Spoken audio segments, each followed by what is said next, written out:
Greetings, Mavericks and new viewers.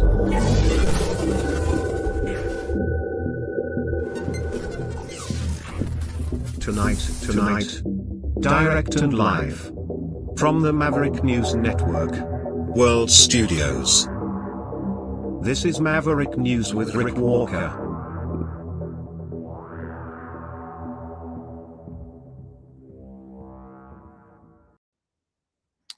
Peace talks and politics. Welcome back to the Maverick News Channel, everybody. Hello, Maverick family. Zelensky meets with Trump, or maybe we should say Trump meets with Zelensky. They meet each other. Yesterday, Zelensky met with Mark Carney, promised more money, and around and around and around and around in circles we go as Trump also speaks with Putin on the telephone. We will bring it all to you. So stay with me. It is December 28th, 2025.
Maverick News. The world is watching.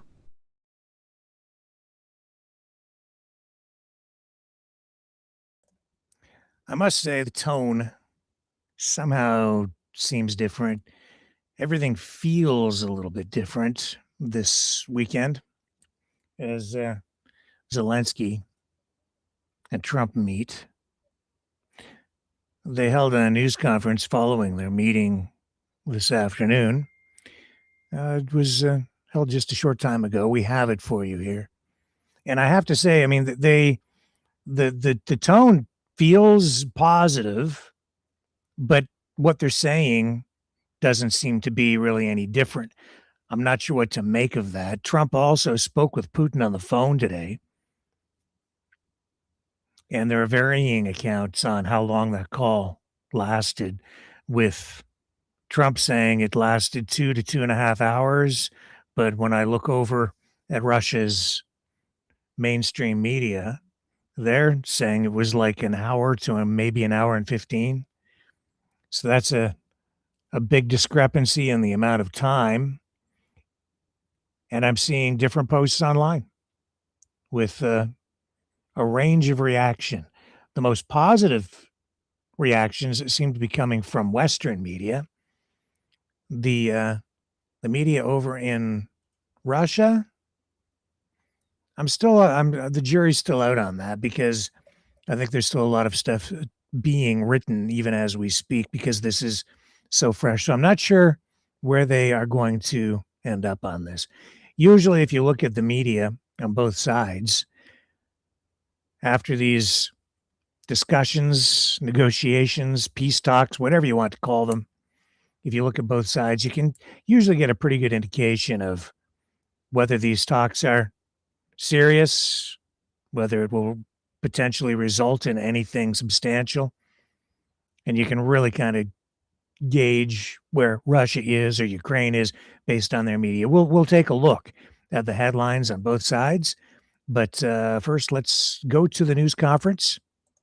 Well, this was held at Mar-a-Lago, and let's roll it. Spoke to the European leaders. They were President Emmanuel Macron of France, President Alexander Stubb of the Republic of Finland, President Karol Nawrocki of the Republic of Poland, Prime Minister Jonas Gahr Store of the Kingdom of Norway, Prime Minister Giorgia Meloni of the Italian Republic, Prime Minister Keir Starmer of the United Kingdom of Britain and Northern Ireland, Chancellor Friedrich Merz, the Federal Republic of Germany, Secretary General Mark Rutte, the North Atlantic Treaty Organization, NATO, President Ursula von der Leyen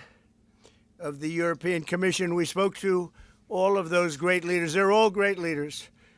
And we had a great talk with them after we were completed. We thought it was appropriate to speak with them. And our meeting was excellent. We covered, somebody would say 95%. I don't know what percent, but we have made a lot of progress on ending that war, which is really certainly the most deadly war since World War II, probably the biggest war since World War II. And I want to thank Steve Witkoff, who's here, and I'd like to thank Jared, who's here someplace. Thank you, Jared. And thank you, Steve. What a great job you've done. Jared Kushner, Steve Witkoff, and Marco Rubio is here. Thank you, Marco. And Pete Hegseth is here. Those two people are doing an unbelievable job. And the four people on this one are doing, I don't think anybody could do it. And we'll see if it gets done, but it's very close, certainly. Nobody would even have a chance of getting it to where it is right now. Nobody would have thought that was possible. So I just want to say we've done very well. We've had discussions on just about every subject, and that includes with President Putin before. And we went into great detail, and we likewise went into great detail today. And it was an honor to have you at Mar-a-Lago and have lunch. I hope you enjoyed the food. Your people enjoy the food, I can tell you that. You're big, strong people. Your general over there looks like Central Casting. I want to also, by the way, speaking of generals, we have a great general, General Raisin Kane, who is here someplace. Thank you, General. Thank you very much. He's great. So, Mr. President, maybe you want to say a few words, and then we'll speak over the next couple of weeks. We'll speak probably quite a bit, but we'll speak tomorrow. Thank you very much. Appreciate it. Thank you so much, Mr. President. Thank you. Thank you for everything. Dear colleagues, first of all, I would like to thank President Trump for a great meeting at this amazing place in his home in Mar-a-Lago. And we had a really great discussions on all the topics, and we appreciate the progress that was made by American and Ukrainian teams in these recent weeks. Special thanks to Steve Witkoff and Jared Kushner, and thank you to for their engagement and full commitment, and also to our team, and first of all to Rustem Umerov and General Gnatov, and to all our teams. And we discussed all the aspects of the peace framework, which includes, and we have great achievements, 20-point peace plan, 90% agreed, and U.S.-Ukraine security guarantees, 100% agreed. U.S.-Europe, Ukraine security guarantees, almost agreed. Military dimension, 100% agreed. Prosperity plan being finalized, and we also discussed the sequencing of the following actions. And we agree that security guarantees is a key milestone in achieving lasting peace, and our teams will continue working on all aspects. We also had a joint productive call with European leaders, like President Trump said already, and a lot of leaders, including NATO and EU. And we agreed that our teams will meet in upcoming weeks to finalize all discussed matters, and we agreed with President Trump that he will host us, and maybe in Washington, European leaders and Ukrainian delegation, yes, in January. And Ukraine is ready for peace. And once again, would like to thank President Trump for a warm welcome and substantial discussion. Thank you, Mr. President. Thank you very much. Thank you so much, Mr. President. Any questions, please? The first time they just from President Zelensky, 90% and 100%. The U.S. Ukraine security guarantees. What number are we at right now? Well, I think look, you can say 95%, but I don't like to say percentages. I just think we're doing very well. We could be very close. There are one or two very thorny issues, very tough issues, but I think we're doing very well. We made a lot of progress today, but really we've made it over the last month. This is not a one-day process deal. This is very complicated stuff. But I think when the president says 95, I think, could be close to 95%. Yeah, please, behind you. Mr. President, can you agree on the so-called free trade zone on Donbass? How to separate the sites? How to make the separation line? Who will be responsible? The word agreed is too strong. I would say not agreed, but we're getting closer to an agreement on that, and that's a big issue. Certainly, that's one of the big issues, and I think we're closer than we were. Probably it's unresolved, but it's getting a lot closer. That's a very tough issue, but one that I think will get resolved. Yeah, please. We are receiving some mixed signals coming from Moscow, even after this talk. Can you assure us that you have received written or any formal response from them? Well, what was the issue? You have to tell me. What did they say? So they are telling that Ukraine has to give up Donbass. Just very recent statement. Well, that's what they've been asking for, and there's a dispute about that. So they're going to have to iron that out. That's an issue they have to iron out. But I think it's moving in the right direction. Ukraine reject or delay the solution of peace agreement you achieve. If something doesn't happen, you mean if something doesn't happen? Yeah, go ahead. May I ask No, go ahead. You were going to finish your question. Well, we'll see. Look, we'll see. But I don't want to talk about that because I think we're getting pretty close. Yes, please. may I ask the President of Ukraine Please. yes, about territorial question. Mr. President, what is your take on Donbass status? Are you prepared to see it as a free economic or demilitarized zone? No, we spoke about 20 points plan, and I'm happy that really our teams very close to results, and I agree with President Trump that our teams work not one day and not one week, more than 1 month, beginning from Geneva, then 2 meetings in Miami, then we had Berlin, and now we have Mar-a-Lago. So this is a very difficult question. You know our position, so it's we have to respect our law and our people, and we respect the territory which we control. And of course, our attitude is very clear. That's why President Trump said this is a very tough question, and of course we have with Russians different positions on it. And have you discussed referendum about? No, when we speak about referendum, we spoke that it's one of the key. We can have referendum on any kind of points of this plan. I said that we can use referendum like for the plan, or we cannot use referendum. It's one of the key. We can use, this possibility of Parliament to vote according to the law or to have referendum. Doesn't matter. This referendum, if the plan will be very difficult for our society, very difficult, of course our society has to choose and has to vote because it's their land, the land not of one person, it's the land of our nation for a lot of generations. They'll probably have to get their plan approved by Parliament or by referendum of the people. You would think that I know they had a poll that it's 91% in favor of ending this war, so they want to end it like everybody wants. Russia wants it ended, everybody wants it ended, and we want it ended. I want it ended because I don't want to see so many people dying. We're losing massive numbers of people, the biggest by far since World War II. So we want to see it ended, absolutely. President Yes. Trump, you said at the top that you plan to speak again tomorrow. Is that correct? I might. It depends on what happens tomorrow. If there's an additional something to add, otherwise there's no reason to. We're in the process. Jared and Steve are working very hard to get something done, and if there's something that comes up, I'd speak, but otherwise I don't think there's any reason to. In your mind, sir, what are the thorniest issues still unresolved after the? Well, I think the land you're talking about, some of that land has been taken. Some of that land is maybe up for grabs, but it may be taken over the next period of a number of months. And you're better off making a deal now. Look, let me tell you, they have been very brave. They fought very hard and continue to fight very hard and do tremendous damage. But Russia would like to see it end, and Ukraine would like to see it. And I think it's time to end.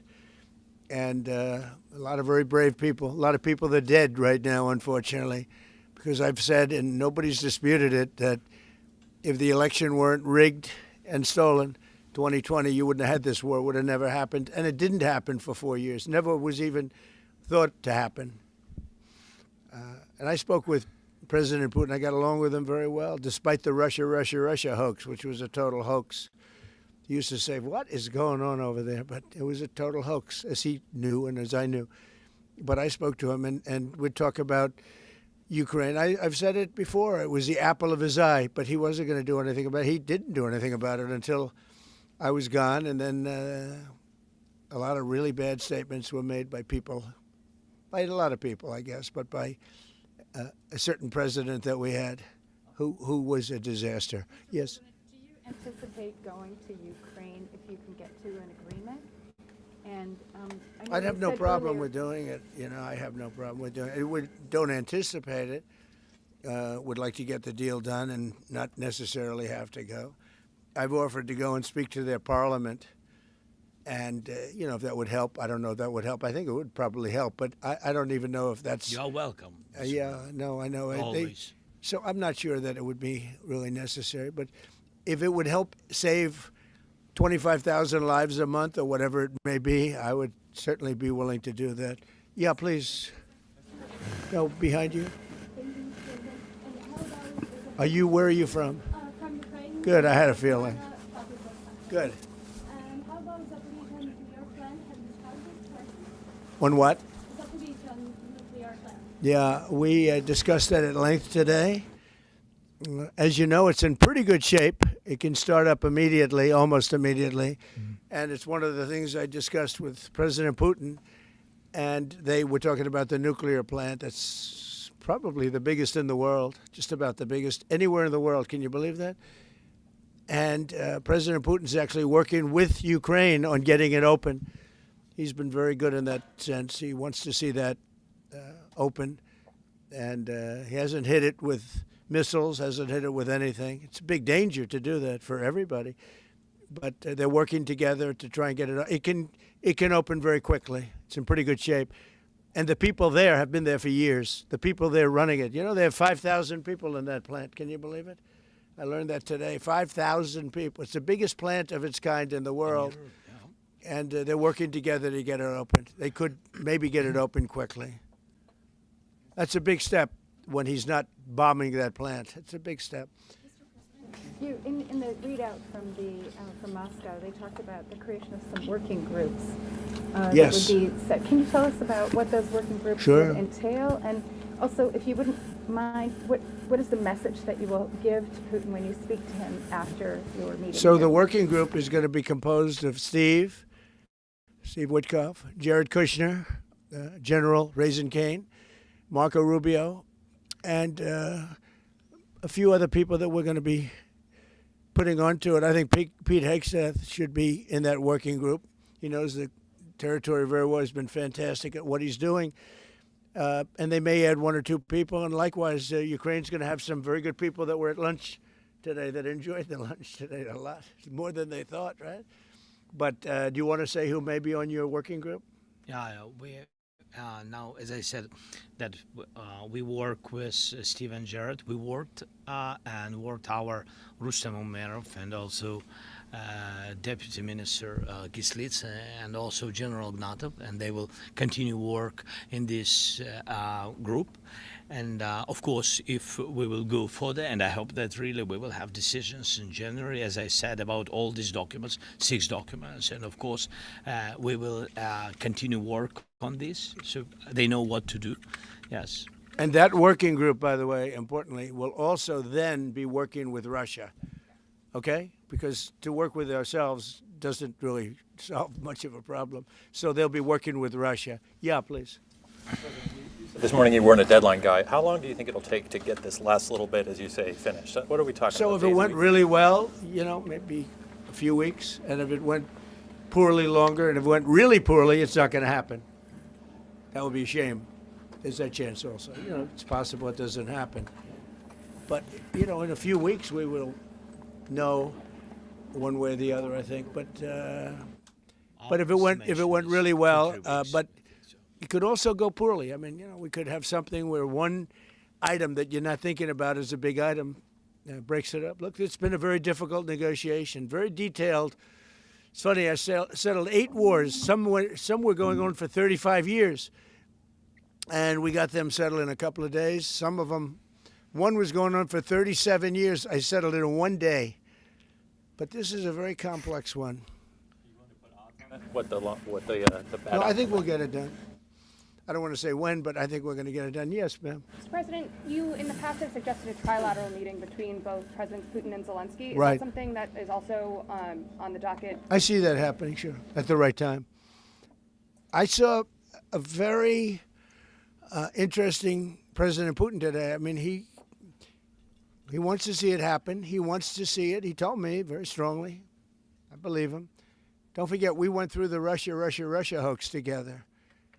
And he'd call me, I'd call him, I'd say, can you believe the stuff that they're making up? And it turned out we were right. They made it all up.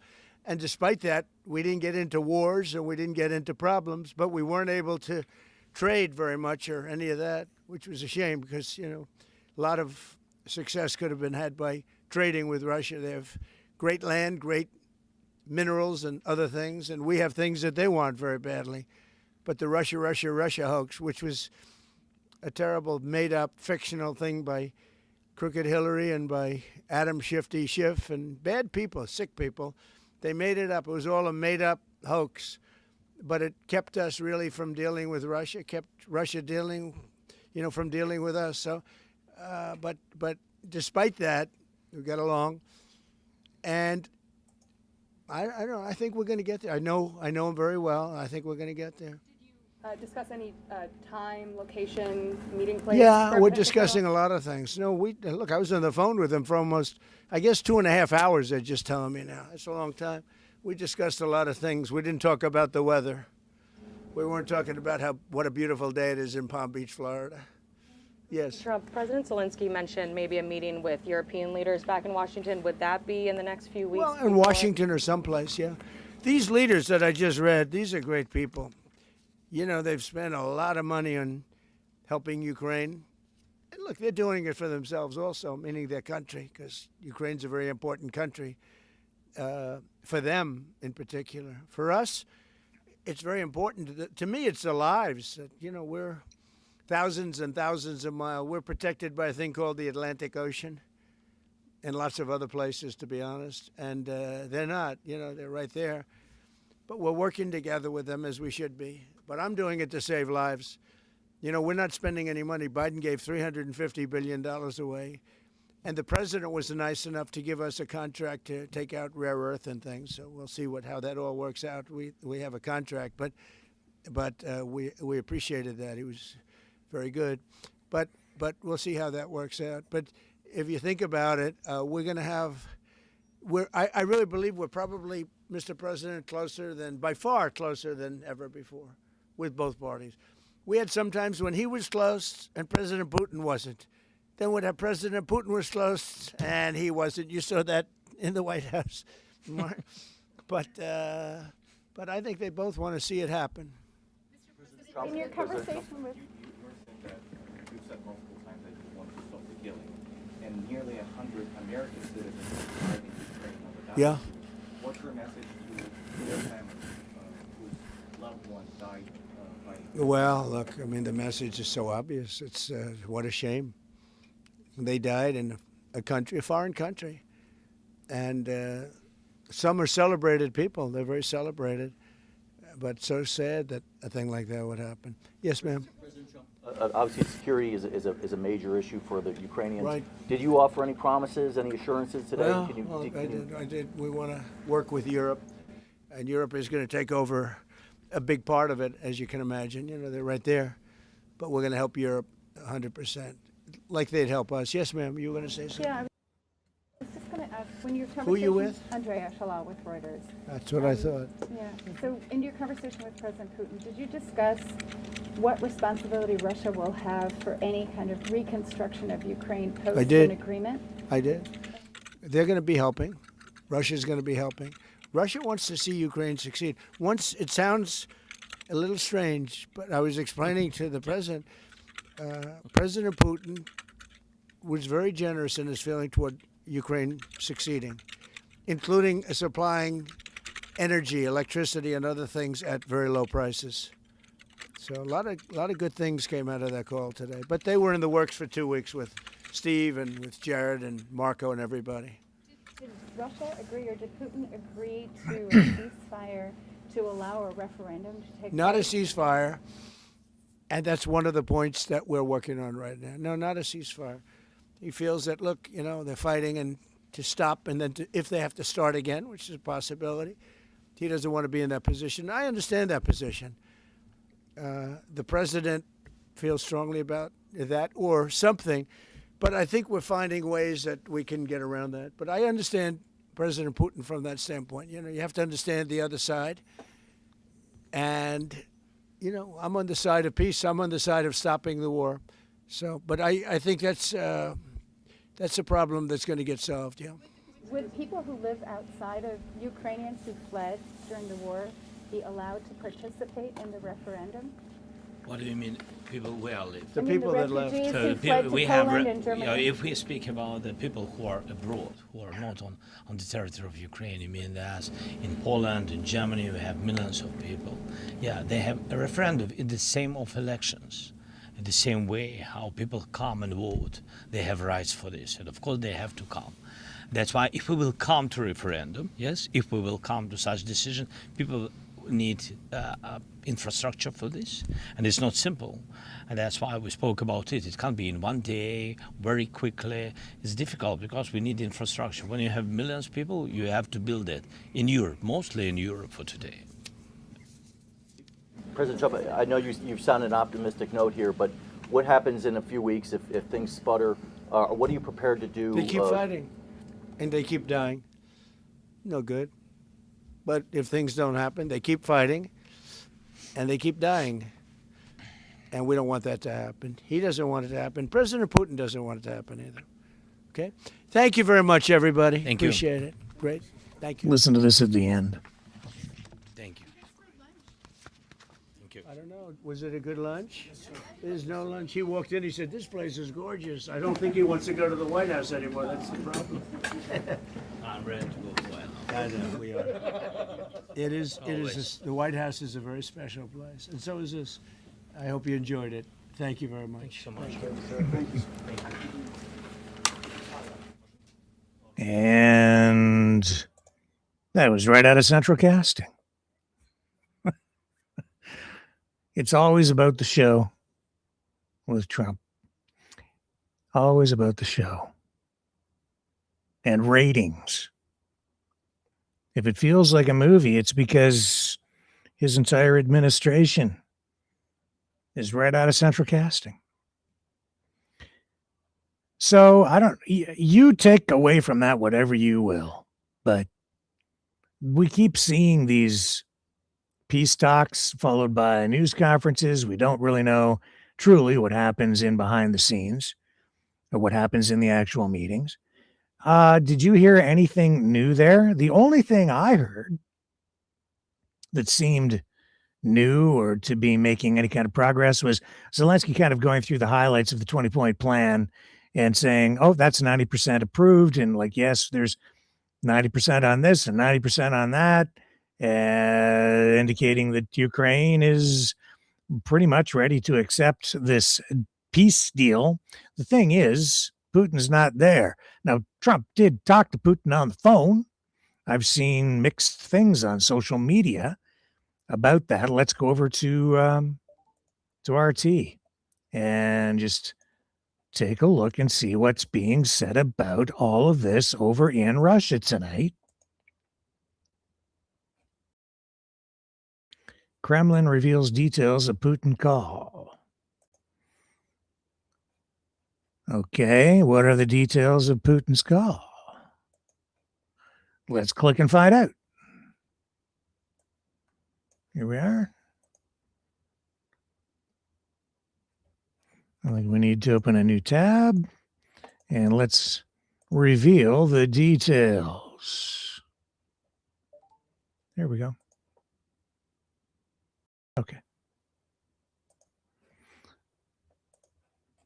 So, U.S. President Donald Trump called his Russian counterpart Vladimir Putin on Sunday to discuss a number of issues related to the Ukraine peace talks ahead of a meeting, blah, blah, blah.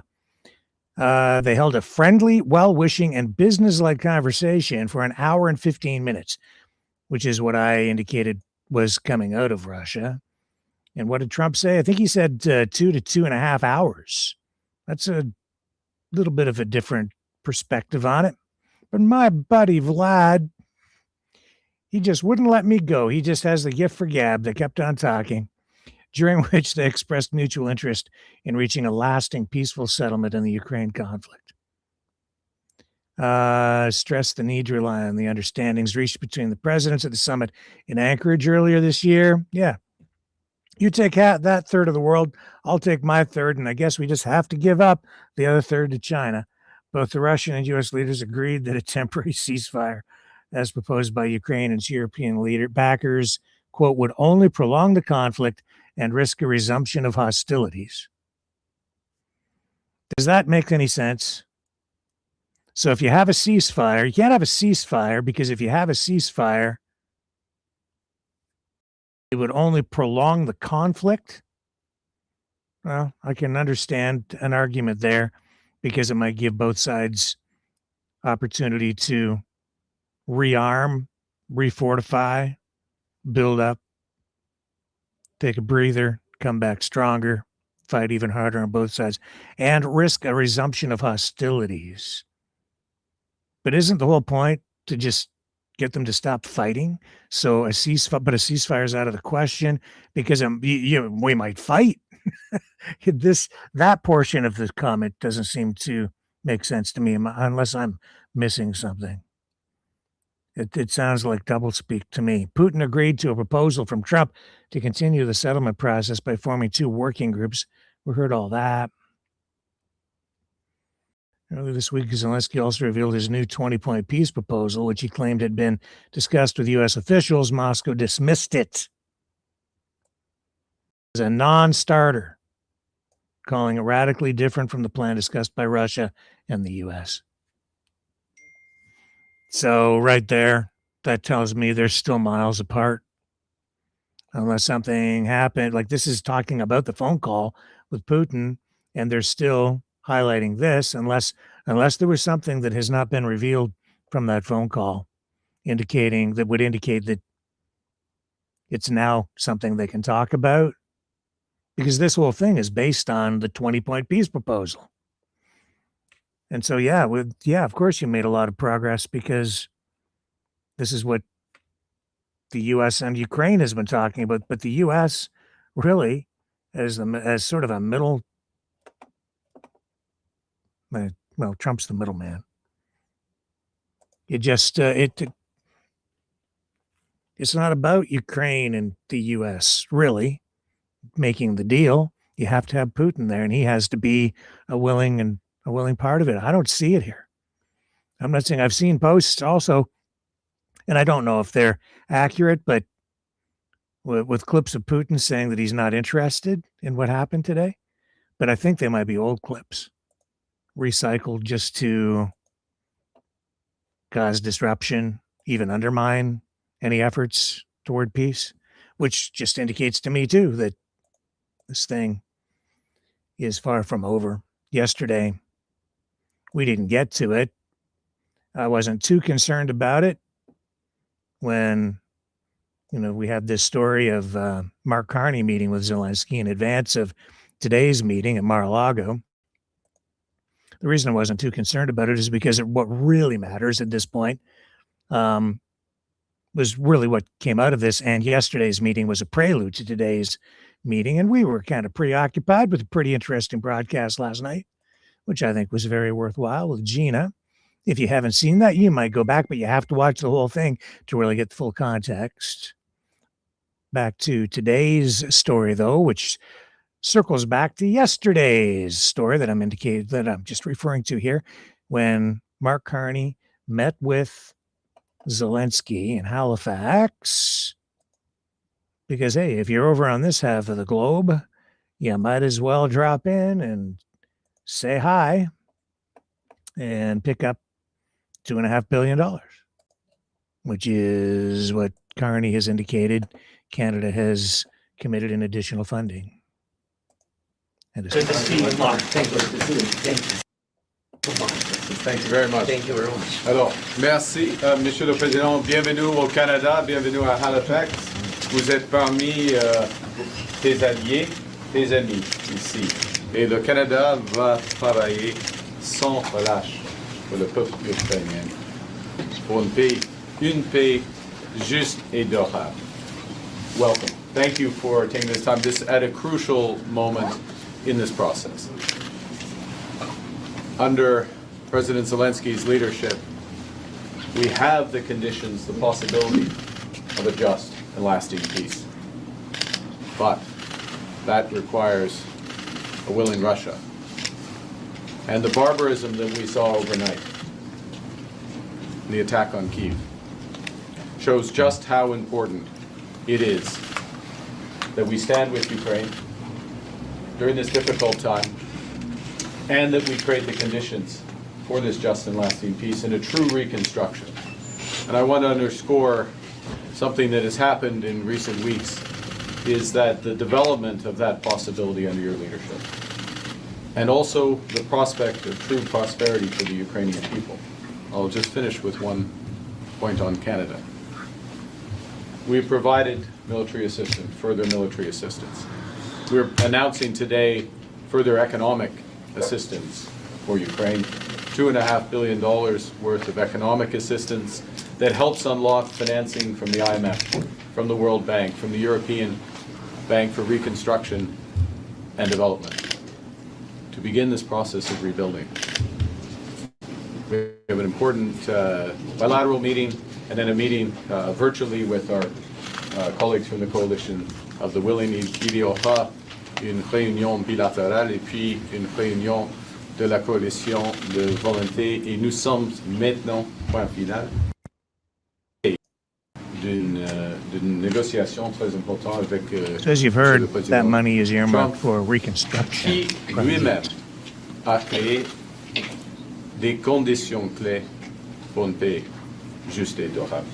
So, thank you again. Thank you so much. Thank you for having us. Dear Mark, Prime Minister, dear journalists, dear Canada, thank you for your support, first of all. And thanks for your the words that you mentioned about this tonight attack. It was really very difficult, hard attack. Russia launched more than 500 drones and dozens of missiles. And thanks for air defense of our part, but it's not enough. And this attack is again Russia's answer on our peace efforts, and it's really it shows that Putin doesn't want peace, and we want peace. And he's the man of war, but he afraid to speak about publicly. But we see these steps, and what we need to stop this war in any way. And we need two things: pressure on Russia and sufficient strong support for Ukraine. We'll speak about it. We will speak about air defense, and it's really last weeks we had good steps in diplomacy, yes. But we can't live in illusion that it gives us possibility to have less air defense. With Russia, it doesn't work. So thank you very much, Mark, for this meeting. We will have bilateral, and as you said, we will join our European friends. And tomorrow I will have, I hope, very important and very constructive meeting with President Trump. Very good. Thank you, everyone. Merci beaucoup. If you want to sell your house in London and Toronto areas for top dollar. See, as I indicated, the money from Canada, that $2.5 billion, I guess it's earmarked for reconstruction. Of course, the other issue facing Zelensky, Ukraine, and international relations is the internal scandal that they have ongoing in Ukraine about exactly those kinds of funds. Now, I have done some research into it, and I know that there are safeguards in place that are supposed to, through the contracting process, keep funds from countries like Canada that provide international assistance for rebuilding out of the mix that is the funding, out of the funding pool, rather, if I can phrase it differently, that might have been siphoned off. Whether that's true or not, I guess it remains to be seen. That being said, the war continues. The money continues to flow. the controversy still continues to flow. I also just noticed in the chat that the disinformation continues to flow. Yeah, well, there it is. Mark Conman and Fraudulensky. Well, that's what the Russians want us to believe, because their whole campaign, their information warfare campaign, has really been focused mainly on convincing people to say exactly that, to undermine support, to cut off the funding, to weaken Ukraine, to get the West to abandon Ukraine so that they can just walk in and take what they want with minimal resistance. But as we've seen, Ukraine has been creative in the way that they've been fighting, developing their own drone industry, actually. I also noticed something earlier in there. Oh, yeah, here it is here. Somebody commenting. Yeah, he doesn't want all of Ukraine, only Russian-speaking East that Ukraine has been attacking since 2014. Yeah, I know, Rosemary, that's the Russian narrative. Not really. That's a distortion. And I know that that's a key talking point, but he's already gone beyond that. Like, he's already, like, then why is he attacking Kyiv? Why isn't he, it is a distortion. You know, the claim that Ukraine, as you've indicated, is attacking its own people, particularly in the Donbass region, is a long-standing element of Russian disinformation. And I know because I've been dealing directly with people spinning that narrative. A lot of them have been on this program. Just saying. And I'm dedicated to the truth, and I'm not going to sit here and just lie for people, especially when people are being killed and their sovereignty being taken away. Russia has no business being there, not legitimately, especially, you know, when you look at the Budapest Memorandum. Russia promised to never do what they're doing. They promised to protect Ukraine after they gave up their nuclear weapons, and they've simply ignored that, walked away from the Budapest Memorandum. The United States was part of that too. Actually, based on that, the United States has an absolute obligation to protect Ukraine, to defend it. That is the security guarantee that was long-standing before this invasion ever happened. And nobody's living up to their obligations. I don't even know what the point in the security guarantee is at this point, because it doesn't look like anybody's living up to their word. Everybody's abandoned their responsibilities. And that is one of the reasons this conflict has been escalating, why it happened to begin with. In reality, the war in Donbass began in 2014, not as a civil uprising, but as a result of Russia's covert military intervention, including the deployment of troops and tanks and artillery to support separatist forces. Sounding familiar? It's the same kind of playbook that's being used right here at home, to be just blunt about it. And the Russia hoax that we keep hearing about? Yeah, well, where there's smoke, there's fire. Trump's been doing business over in Russia since long before he was president. Beauty pageants, business deals, evidence from satellite imagery and multiple sightings of advanced Russian equipment, such as and I showed you this stuff. Maybe you missed it. But they had their tanks inside Ukraine prior to 2022, and that demonstrates Moscow's direct role in escalating and sustaining the fighting rather than any unprovoked Ukrainian aggression against its citizens. You know, if Russia was directly involved in ginning up essentially a civil war, they created the conditions for it and facilitated it, backed it up, and then they sent in their own soldiers in green uniforms with no insignia so that you couldn't tell what they were, or who they were, or where they were from. They were from Russia, Russian soldiers the entire time. Russia denied that they were in there, but they were. And it was about, I can't put my finger on the exact timing of this, but they have now acknowledged that that's what they were. And those little green men, as they were called, because they were mysterious armed participants in the conflict. Where did they come from? Nobody knew. Well, people there knew. They were Russians in Ukrainian territory, no insignias. Over in Crimea and the Donbass. And there has been independent analysis to confirm that the conflict was never purely civil, but initiated and fueled by Russia to destabilize Ukraine, with over 14,000 deaths occurring even before the full-scale invasion in 2022. But they are shaping your perception with language, because they never called their invasion an invasion. They always called it a special military operation. That was a key component has been a key component of the entire disinformation campaign and the conflict itself. Because I think perhaps the most important, maybe not the most important, but one of the most important front lines in the conflict is the information warfare front line. And you can draw your own conclusions and believe whatever you want to believe.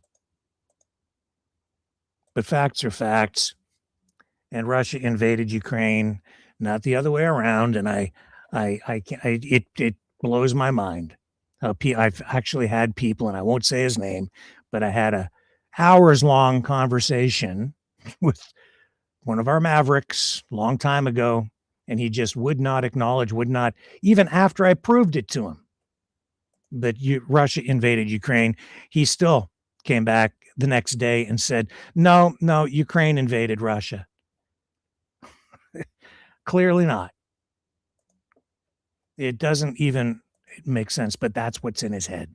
And the assertion that Ukrainians in Crimea and other areas asked for Russia's help, that relies heavily on the 2014 Crimea referendum, but that was really never recognized as legitimate, and certainly not by the international community. And it was not reflective of genuine public will, because the referendum occurred under Russian military occupation, which violated Ukrainian sovereignty and international law, including the UN Charter's principles on territorial integrity.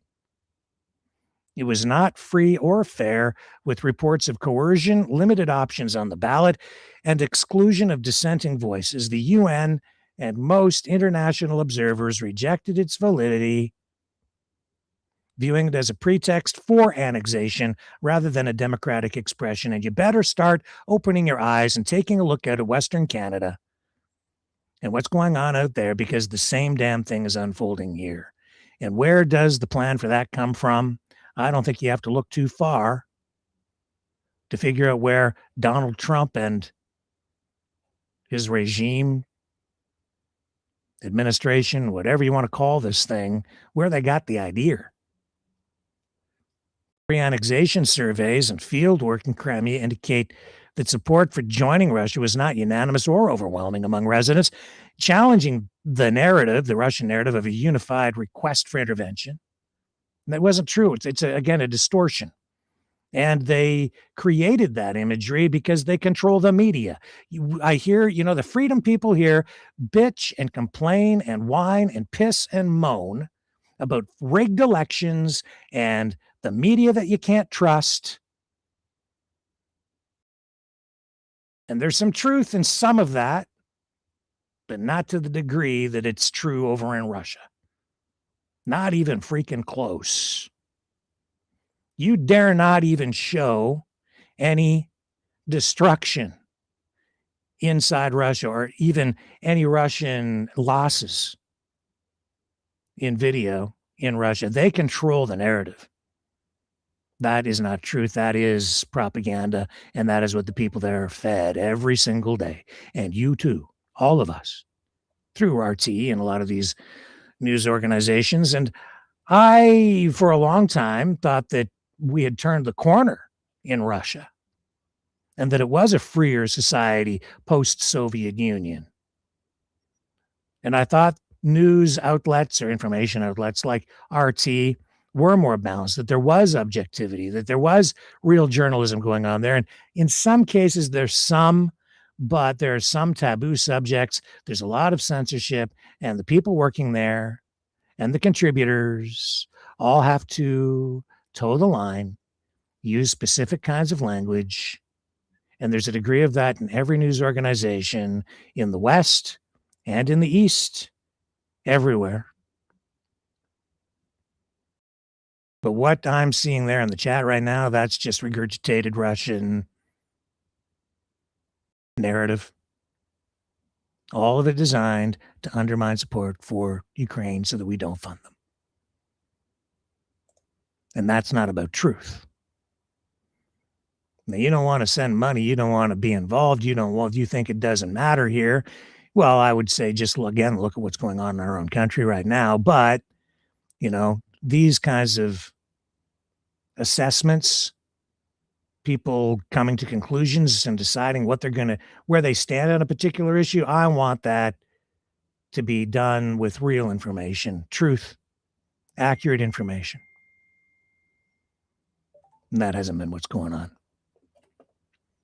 And so broadly, these narratives distort the reasons for Russia's 2022 full-scale invasion, not a special military operation. A special military operation doesn't drag on for 4 freaking years. It was not a defensive response to Ukrainian aggression or calls for help. Ukraine didn't invade Russia. And if you think about it, Ukraine on its own, what kind of threat was Ukraine really to taking over Russia? Well, they say it's a NATO. And there's, a degree of truth with regard to, I see that Russia is concerned and they have legitimate concerns about NATO expansion and more countries, former Soviet bloc countries, joining NATO and the EU. But that's happening because they're afraid of Russia. And they're sovereign nations, and they have the right to do that. If Russia doesn't like that, there are 2 ways to deal with it. You can do what they're doing now, which is through military aggression to send a signal that we don't like this. But, Ukraine isn't the only NATO country. Well, it's not even a NATO country at this point, but it's not the only country that butts up against Russia on the border. And with the striking distance of these drones and missiles now, the proximity being right up against the border like that, I don't think it even really matters that much anymore, because you can launch missile strikes from other countries and have these things arrive in minutes. In Donbass and other regions, similar claims of pleas for Russian military backing rather than organic grassroots demands. Well, broadly, these narratives distort the reasons for the full-scale invasion.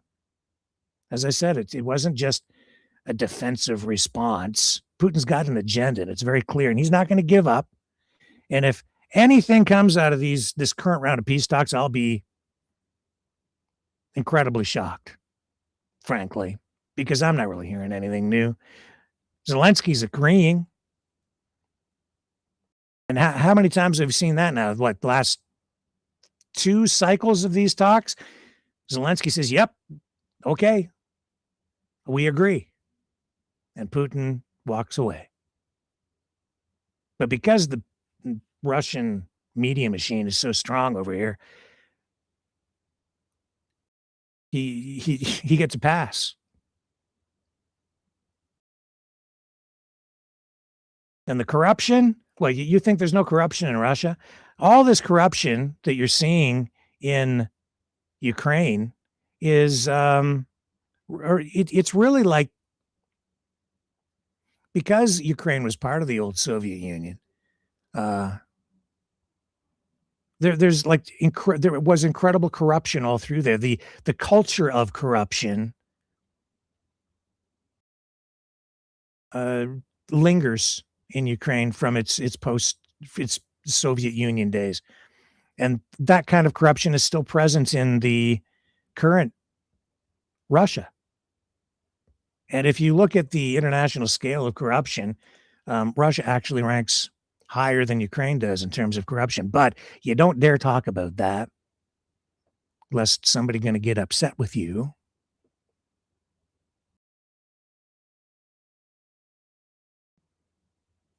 So, fact checkers and analysts have consistently exposed related propaganda such as exaggerated threats from NATO expansion or neo-Nazi influences in Ukraine. And that there is some of that. There is some of that here in Canada. There's some of it in the United States.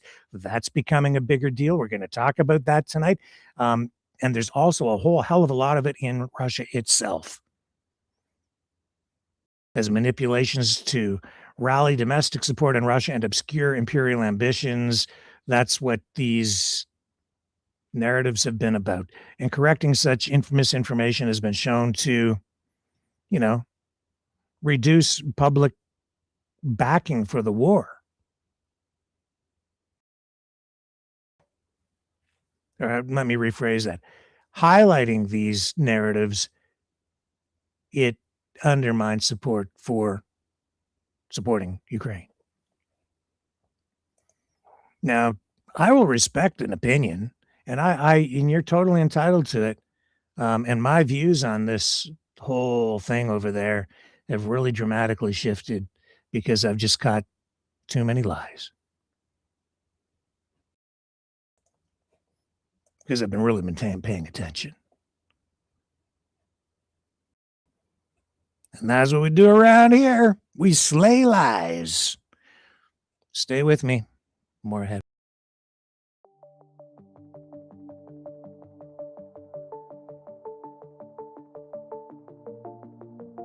Greetings, brave Mavericks. Our quest for truth continues. We go beyond fake news. Together we expose propaganda. Together we pull others out of rabbit holes. We are maverick thinkers. We are all unique individuals, defenders of individual rights and freedoms, credible, trusted, grounded in reality. Maverick News, Maverick News. Defending free speech, free speech. Donate at freedomreporters.com. Do it now. Tomorrow may be too late. Maverick News. The world is watching.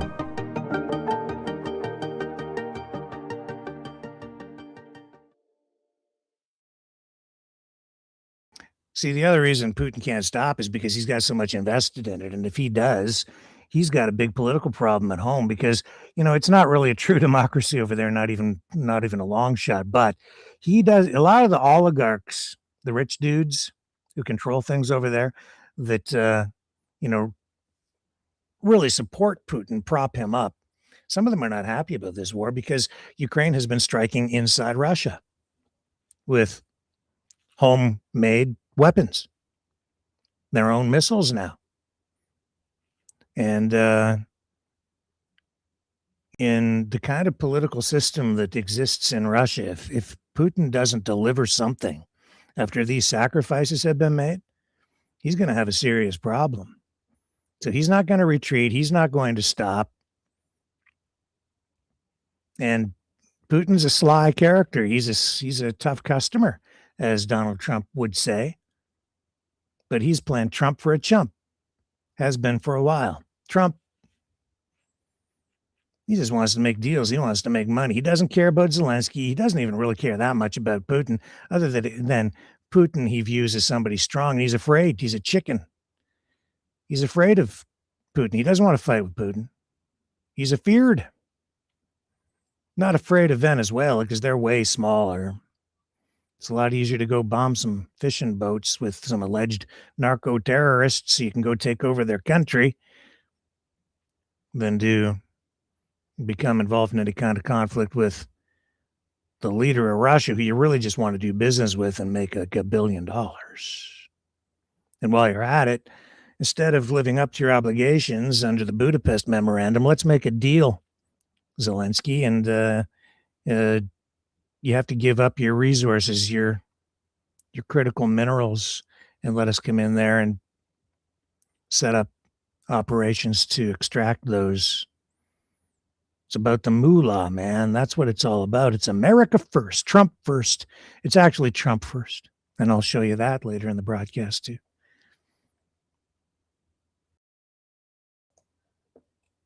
But here's the Kyiv Independent. So this is their coverage of it. Zelensky and Trump conclude meeting in Florida aimed at discussing an end to Russia's war. From what I'm seeing here, this is a fairly neutral article. So I think that the people there are tired of the war and they would welcome peace if possible. But they're not going to give up their country. I know that. President Vladimir Zelensky met with Trump. Nearly 4-year war. Meeting began around 2. Took place Mar-a-Lago, lasted for nearly 2 hours. So that is more in line with what Trump is saying. He said 2 to 2.5. Over in Russia and RT, they're saying 1 hour and 15, whatever. Ending around 4:15. So it looks to me like they're setting very specific times here. So I'd say that's probably accurate. Before the meeting started, Trump and Zelensky took a few questions. Trump dismissed a question about security guarantees for Ukraine as stupid. Well, that's Trump, but went on to say a strong security agreement would be reached with significant involvement from European countries. He also claimed that Ukraine would see great economic benefits after a potential agreement is made. Let's make a deal. It's all about the deals. And Putin telling Trump, or leading him to believe, I guess, that he really wants peace, but we can't have a ceasefire because we might start to fight again. Right. Trump's a chump.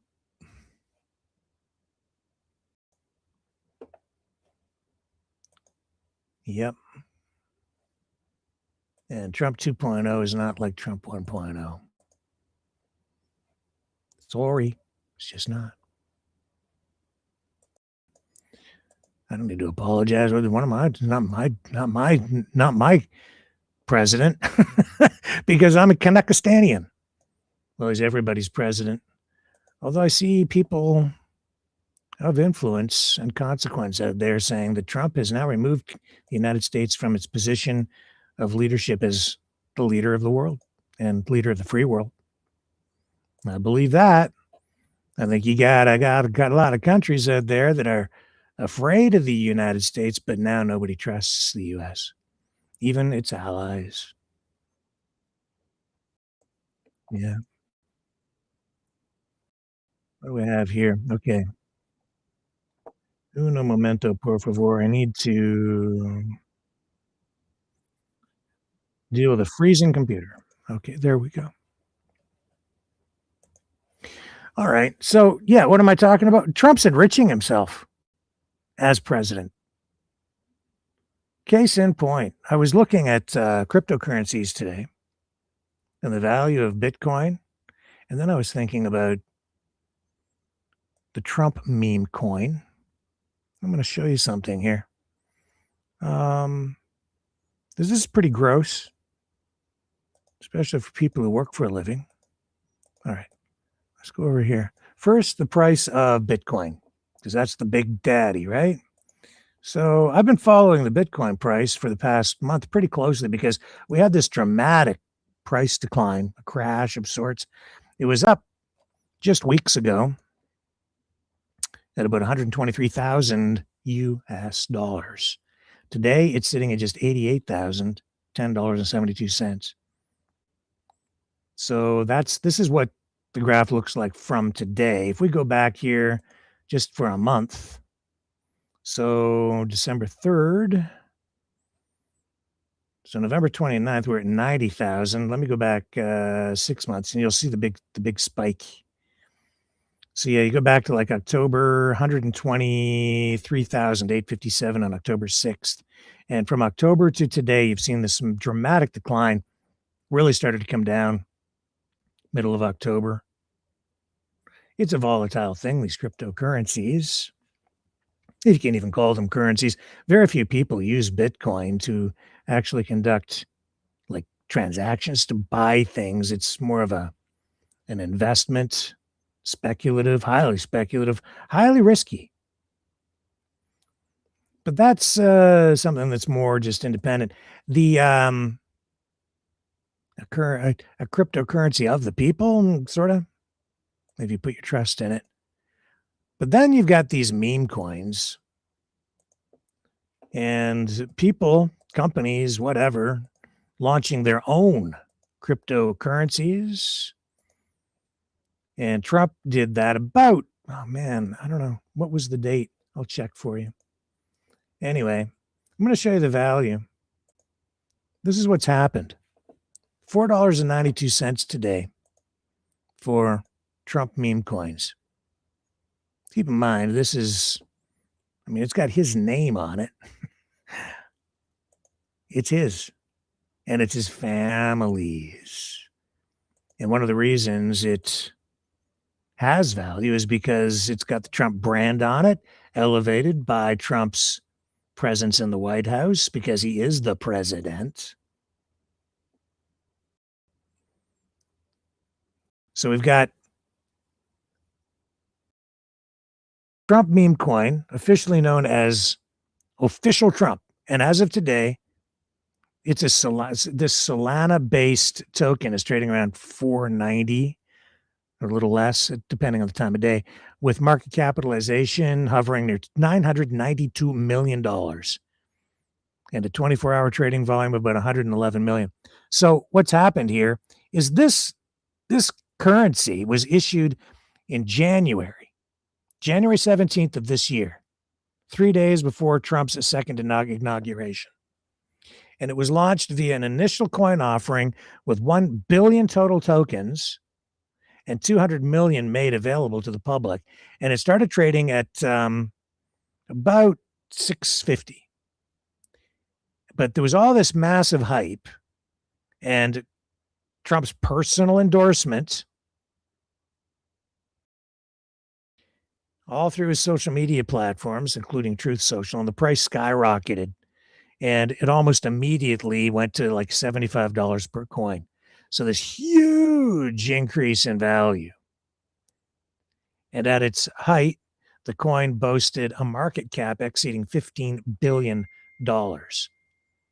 But of course, what goes up in the meme coin world comes crashing down pretty quickly quite often. And the Trump coin has suffered a massive decline, now sitting at over 93% below its all-time high. It's lost 93% of its value.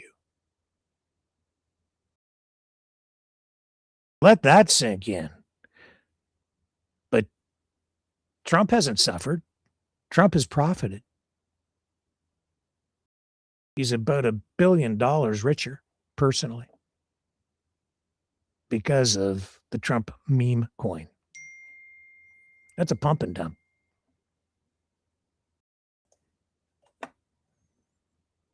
And I'm not sure it should even be legal. I don't think it's ethical what he's done. Hype it up. Use your position. You're coming into office as president. You launch this meme coin.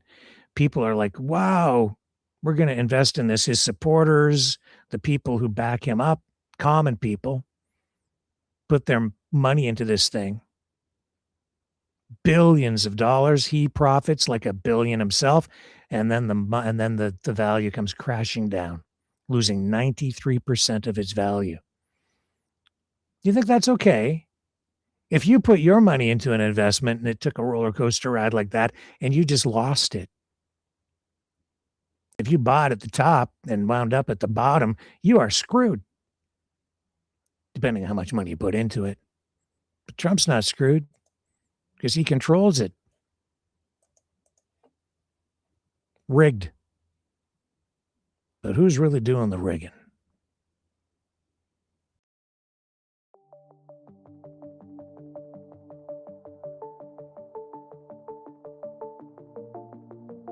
Greetings, brave Mavericks. Our quest for truth continues. We go beyond fake news. Together we expose propaganda. Together we pull others out of rabbit holes. We are Maverick thinkers.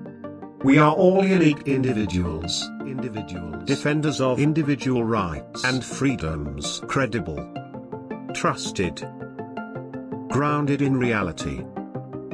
Maverick News, Maverick News. Defending free speech, free speech. Donate at freedomreporters.com. Do it now. Tomorrow may be too late. Maverick News.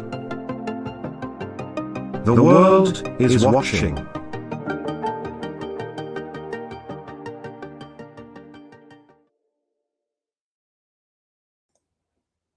So I'm just kind of referring to the chat here tonight.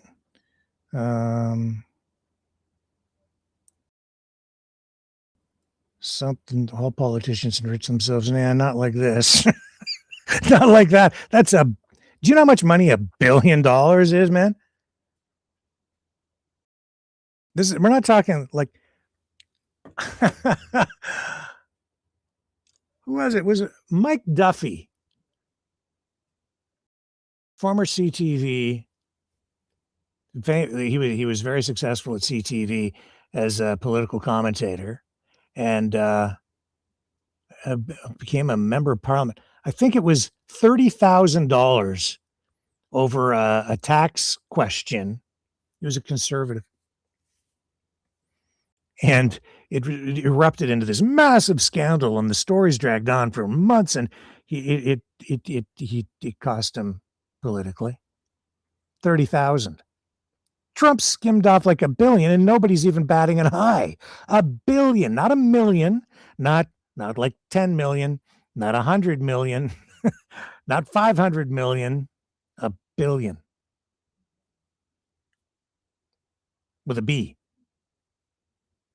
And that's just one of the things he's done. And he's taking all these gifts. Okay, whatever. Oh, but it's okay because it's Trump. Is it? Meanwhile, everybody's like, Carney. He's got investments.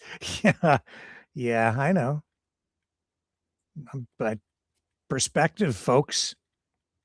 Perspective. That's $1 billion freaking dollars. Is it illegal? Yeah, maybe. Should it be? Probably not.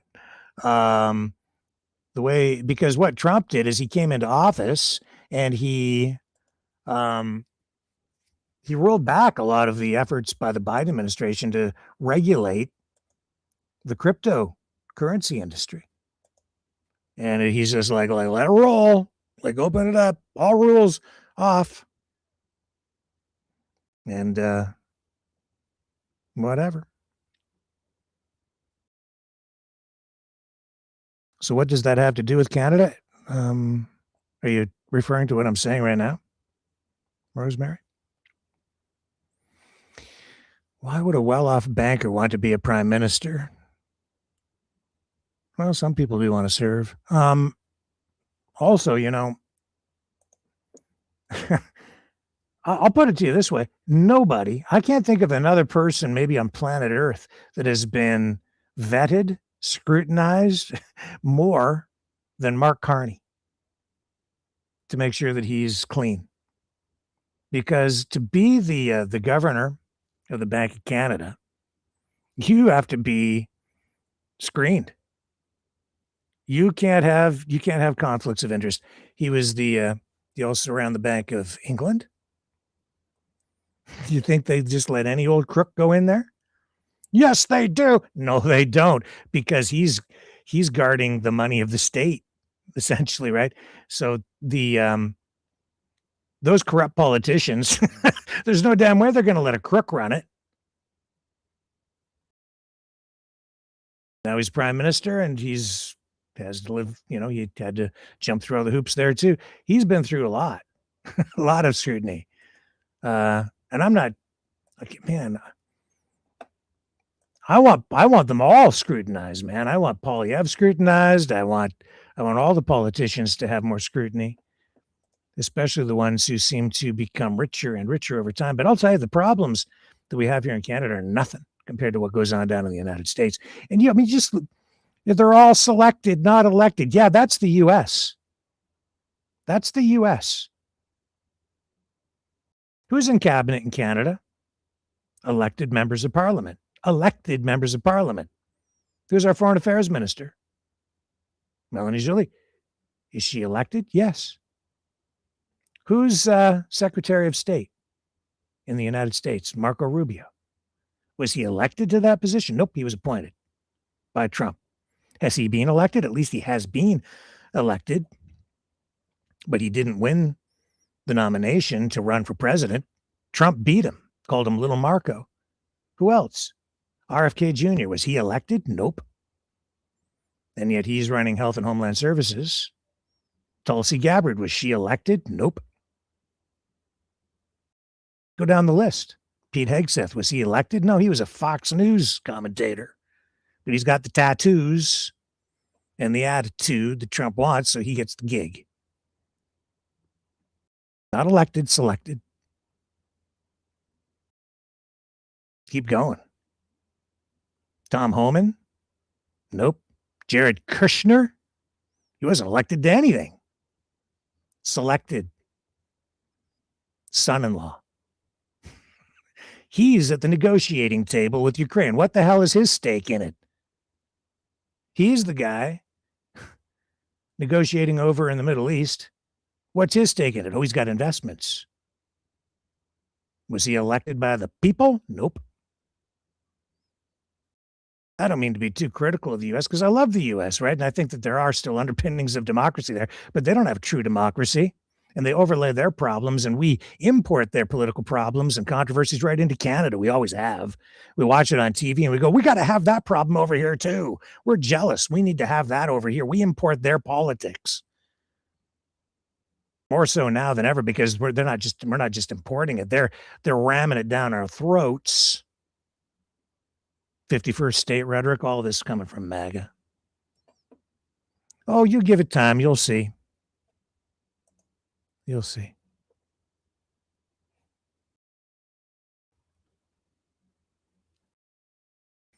How's Mark Carney rigging things there, Matt? How's he rigging it?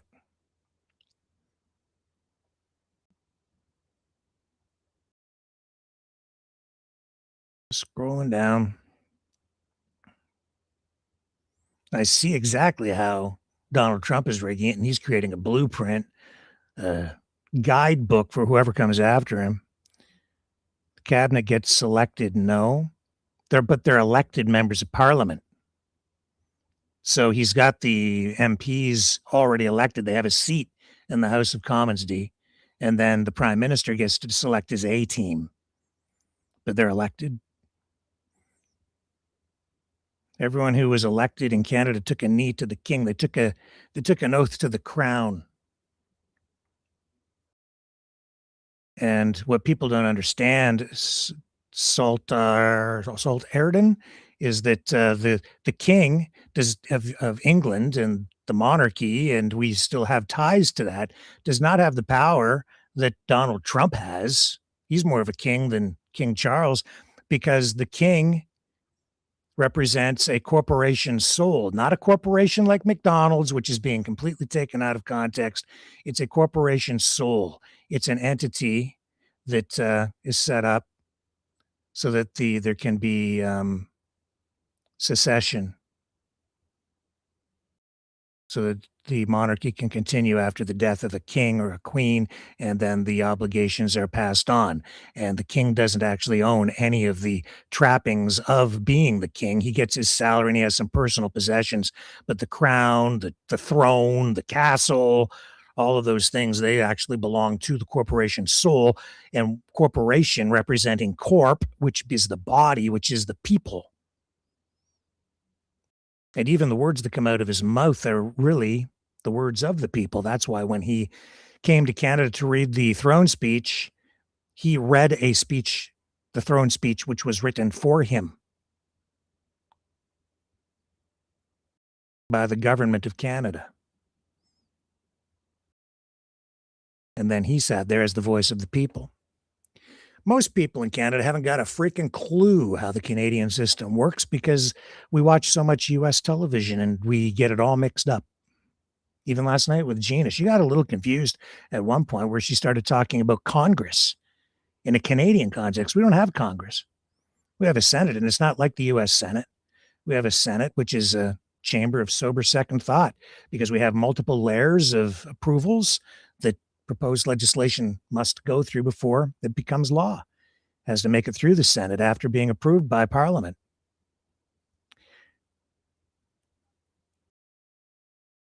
Lindy, voters should cross the floor if MPs do. Oh, that's from D.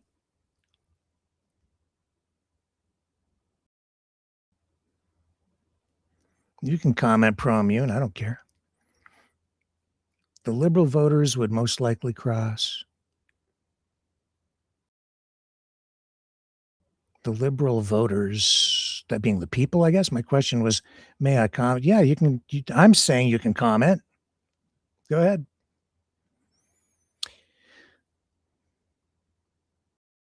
Yeah, floor crossing, controversial for some, but that shows that our system is designed as well so that members of parliament can represent even their local constituents or vote against their own government if they choose to, that they have some freedom to do that if their party, the governing party, or even a party in opposition no longer represents what they think are their views or values or the interests of their constituents.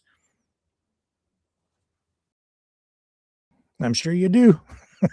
Go ahead. That's cool. You can comment on what I'm saying. Why can't you comment? As long as, it's like constructive, I hope.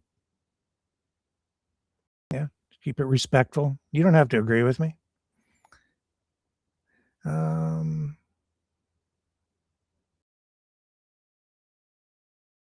Yeah.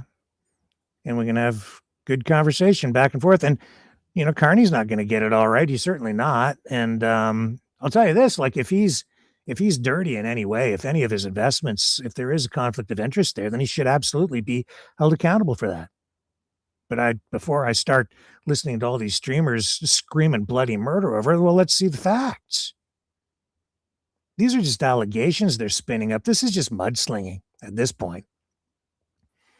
It's fine to express concerns about it, but before you throw the baby out with the bathwater and take the new guy and F him instead of Trudeau, just transferring the slogan.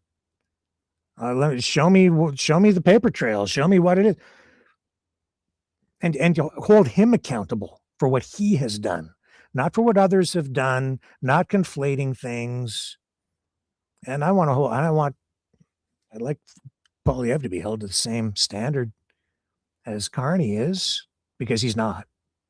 He doesn't have to go through the same level of scrutiny, but when you're the prime minister, there's a higher level of vetting that takes place. If he's done anything illegal, then kick him to the curb. Get rid of him. Otherwise, give the guy a damn chance, because the country needs somebody right now to do something. I don't really care who it is, whether it's Poilievre, Carney, somebody else. I don't care, as long as they get it done. And I have to give the Conservatives credit on this. Like, they pushed on the carbon tax. They've pushed on some other files too. And, the Liberals under Carney have responded to that. So hats off to the Conservatives, but they didn't get it done. The Liberals came in with Carney and they cut the carbon tax, won the election as part of that. So I'll take it, whether it's the Conservatives doing it or the Liberals. And Poilievre told them, you can steal my ideas. And then Carney said, okay, we will. And I've shown you, like, in liberal circles right now, some of them are scratching their heads over there, a lot of them. And they're not entirely happy with Carney because he's acting like Stephen Harper. But I've been telling you that from the beginning. It's just, you're all stuck on the big L, the brand. But I told you, he's a blue liberal. He's a conservative, especially fiscally. And his policies are more free market driven and market driven in general than Pierre Poilievre's by far. Because Poilievre's housing plan, as I pointed out, is punitive, but uses punishment rather than market incentives to drive housing starts. Carney does it the other way. He is injecting money into the system for first-time home buyers, incentivizing construction, using financial means, and using market forces to propel that. That's going to be a whole lot more effective than bludgeoning the municipal government in order to get approvals in place and punishing local and regional and provincial politicians in order to get a job done. It's not going to be that effective. Just from an economics point of view, the Carney plan, it's very valid, but that's what I would expect from a guy who has run the Bank of England, the Bank of Canada, Bank of Canada. He's an economist. He's very, very, very, very, very, very, very, very, very smart and educated. Is conservative? What? Okay, yeah. I mean, look, that's Keynesian economics. What I'm saying is that Carney is $78 billion deficit is conservative. What? Yeah, I know. And that's a concern. But in the face of what's going on right now, Canada doesn't have much of an alternative. We have to, in times of economic downturn, you do need at times to spend money in order to get economic stimulus. And the proper way to use those funds in such circumstance is to fund public works projects, to build highways, to improve infrastructure, to improve national efficiency economically, getting goods from source to market, including oil, from the oil wells to tidewater, and to be shipped overseas to diversify our markets.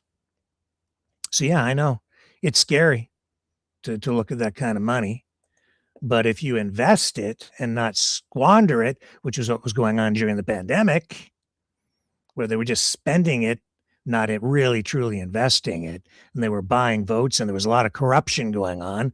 I'm sure of that, especially in liberal circles, because they're known for it. Oh yeah. Remember the $1 billion boondoggle that brought Stephen Harper to power? You probably don't even remember. $1 billion went missing, $1 billion. And the country was up in arms. It was for essentially make work projects, public infrastructure projects. There was some of that money that was earmarked and sent into, in my community of Chatham, some of those funds went into the Capitol Theater project downtown.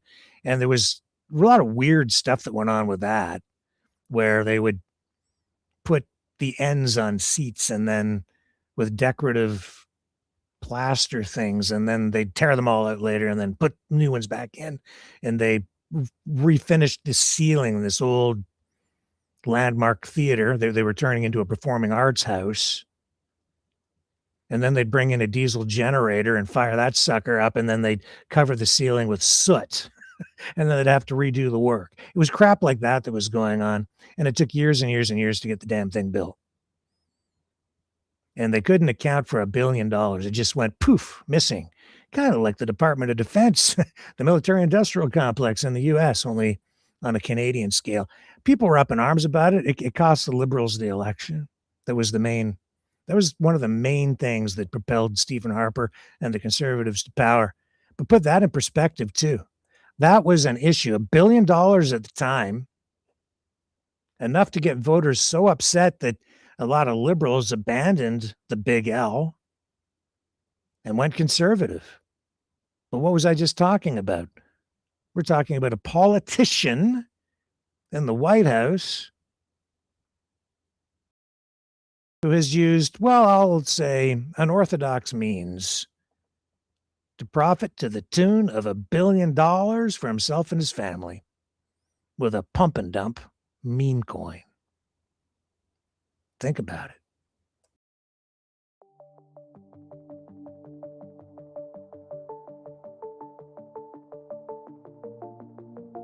Greetings, brave Mavericks. Our quest for truth continues. We go beyond fake news. Together we expose propaganda. Together we pull others out of rabbit holes. We are maverick thinkers.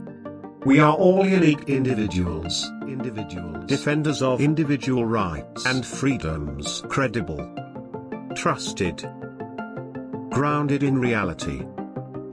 Maverick News, Maverick News. Defending free speech, free speech. Donate at freedomreporters.com. Do it now. Tomorrow may be too late. Maverick News. The world is watching.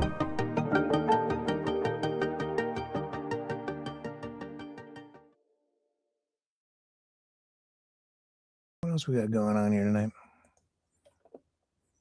Okay.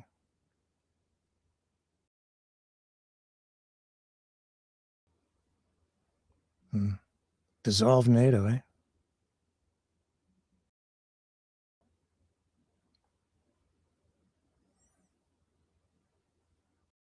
Doge cleaned out a lot. Do no work, freeloaders in the government.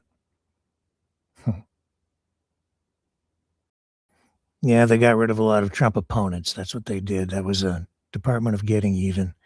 And they really haven't saved any money. Very little. Services cut. The big oligarchs controlling everything, man. The technocrats.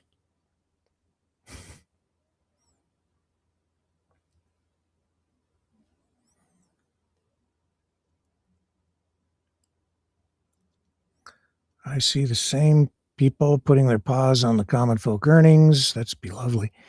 And CBC Brown, I do, but only less than a minute. Frustrating. I don't know what that means. Yeah, if we have a Doge team here, no thanks. Rosemary. Open your eyes, man. That wasn't about efficiency at all. It was about giving Elon Musk access to data. It was about purging political opponents to create an environment where Trump can exercise unitary executive power with no checks or balances, focusing all the power, all the authority right up there in the White House with one guy. And that sure as hell is not democracy. To be not questioned. Question at your own risk.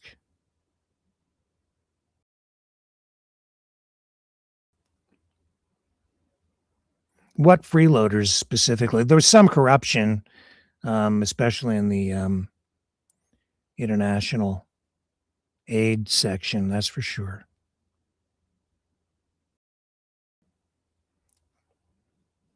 What freeloaders? Be specific, tell me.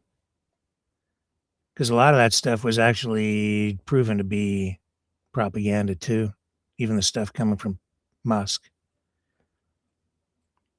I'm not saying there wasn't any, but there was certainly some, but that was not the intent of Doge. You know, the thing about government, all government, especially these days, is whatever they call something, it's usually the opposite.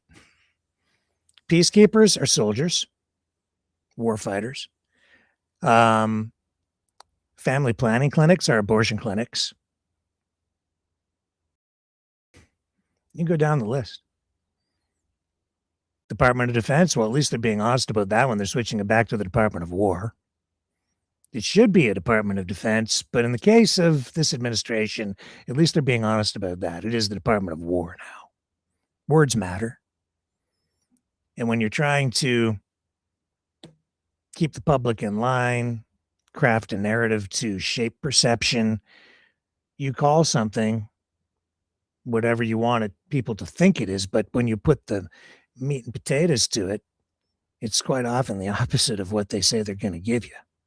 Proposed legislation, you know. Oh, we're going to call it the Prosperity Act when it's really the Poverty Act. The tax-free bill is we're going to increase your taxes bill. That's what they all do. Department of Government Efficiency. Efficiency means that money is well spent. Efficiency means that people get value for their tax dollars. Efficiency means that when people go to a government office, if you're a veteran and you need your, I don't know, your health care, whatever your benefits are, that it's there for you in the end. Efficiency does not mean just hacking and slashing and laying off, half the public service, reducing services to the public, reducing benefits to the public, benefits that many people have paid into as part of public insurance plans.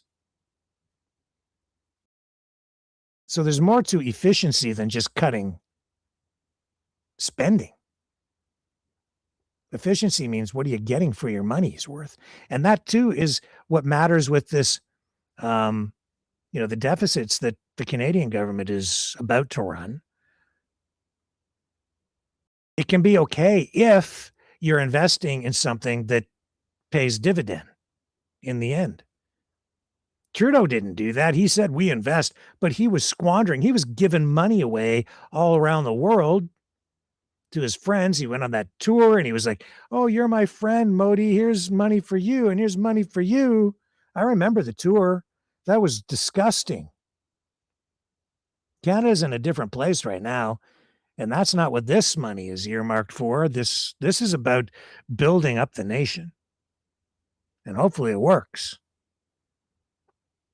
And hopefully it works a hell of a lot better than what has been going on with the subsidies and grants that have been directed toward these electric battery plants and the retooling of auto plants to move into the realm of electrified vehicles, especially now, because we're tapping the brakes on that, really throwing it into reverse with Trump in power. And I said a long time ago, if that doesn't pay off, we're screwed. And I'm not a big fan at all of government handing out money. I prefer tax breaks to straight up grants because that incentivizes positive behaviors, or the kind of behaviors the government wants, without the government directly picking winners and losers and saying, you get this money, you do not.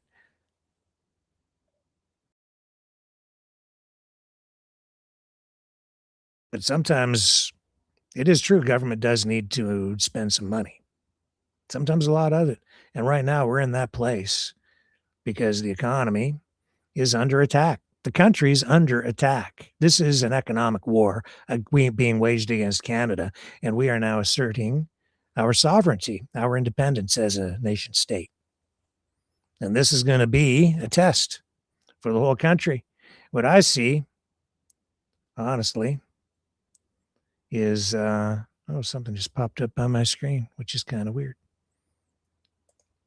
Get rid of that. Okay. Tell you this, I see a lot of Kanakistanians who are cowards and just want to give up. Not a lot. Some, but some of them maybe not cowards. Maybe some of them are just corrupt. Just saying.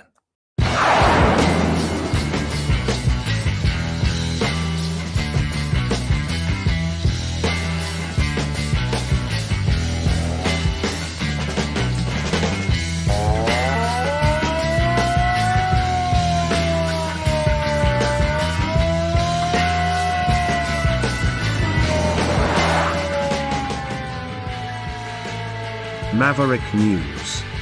Fighting for freedom. Oh, yeah. Yeah. Elon Musk.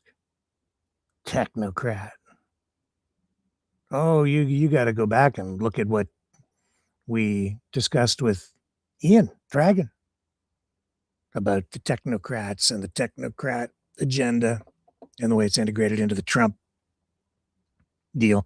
Go back and find that broadcast. I don't know where it is. We do so much stuff here. We'll talk about it more, but Department of Getting Even and getting all of the data for Elon. You think he doesn't have access to all your, well, maybe not yours, but to U.S. citizens' data that he's using over at Twitter, social media? Damn right he is. And as he develops AI, which he's warning us about, it's an existential threat, could destroy humanity, but, I'm going to keep on working on it anyway. Well, tonight over on CNN, we have the godfather of AI, Jeffrey Hinton, warning AI has progressed even faster than he thought. And he's more worried than ever about the rise of AI, comparing its impact on society to the Industrial Revolution, only more. It does pose a threat to humanity. It really, truly does. And that's also why we're seeing this energy race of sorts, this competition for resources, energy, critical minerals, oil, because massive amounts of energy needed to run these AI data centers. Here's the godfather of AI. Of AI, Nobel Prize-winning computer scientist Jeffrey Hinton. Professor, thanks for joining us. So your research on neural networks paved the way for this modern AI boom.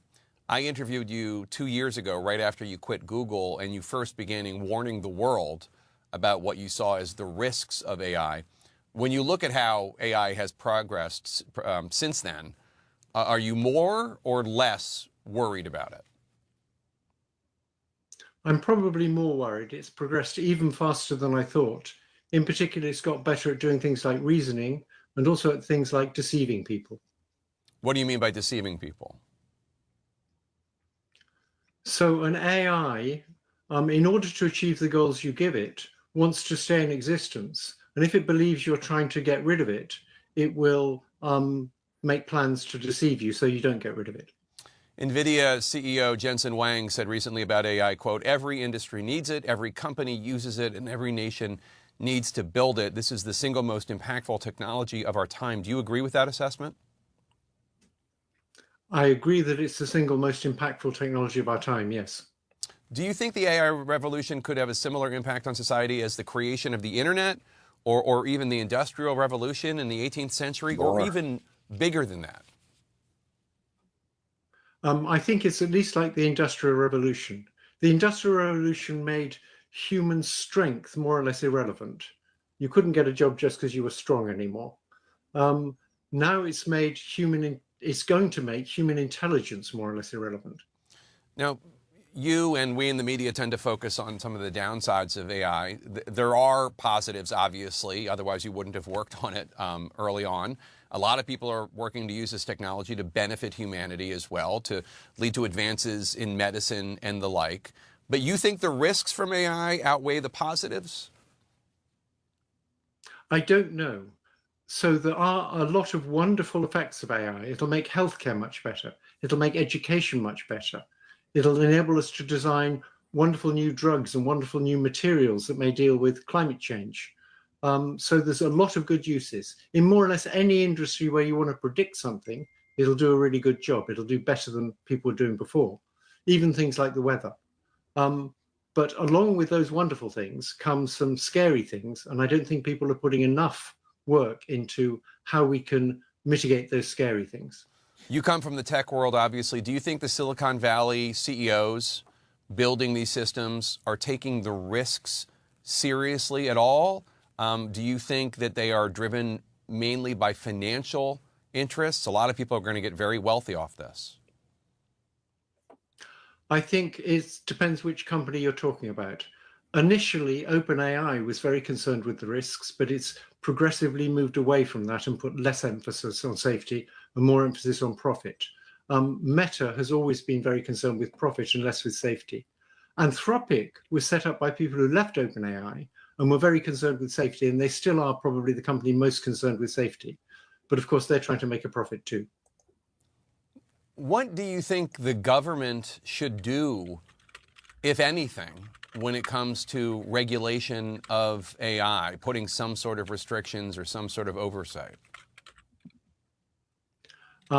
There's many things they should do. The very least they could do is insist that big companies that release chatbots do significant testing to make sure those chatbots won't do bad things. Like now, for example, encouraging children to commit suicide. Now that we know about that, companies should be required to do significant testing to make sure that won't happen. And of course, the tech lobby would rather have no regulations, and it seems to have got to Trump on that. And so Trump is trying to prevent there being any regulations, which I think is crazy. Can you know these tech CEOs? I don't. When one of them learns that an AI chatbot has talked a child into suicide, what is it that stops them? What is it that, I mean, my impulse would be, well, holy smokes, stop AI right now until we fix this so not one other kid dies. But they don't do that. Can you explain to us what their thinking is, if anything? Well, I don't really know their thinking. I suspect that they think things like, well, there's a lot of money to be made here. We're not going to stop it just for a few lives. But I also think they may think there's a lot of good to be done here. And just for a few lives, we're not going to not do that good. For example, for driverless cars, they will kill people, but they'll kill far fewer people than ordinary drivers. So it's worth it. Tech, you have said that you think there's a 10 to 20% chance that AI takes over the world. People at home might hear that. They might think it sounds like science fiction. It's alarmist. But that's a very real fear of yours, right? Yes, it's a very real fear of mine and a very real fear of many other people in the tech world. Elon Musk, for example, has similar beliefs. You wrote that 2025 was a pivotal year for artificial intelligence, for AI. What do you think we're going to see in 2026?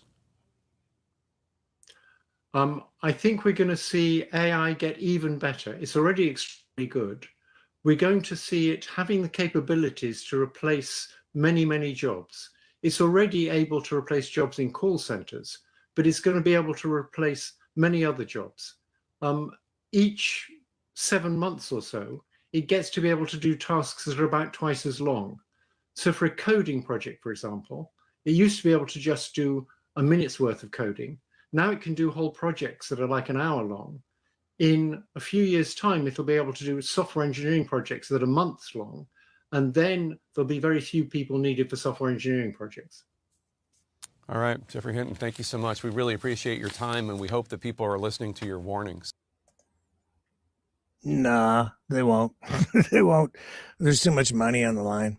And they're all worried that this country or that company is going to get a leg up and get an advantage, and they'll be left behind.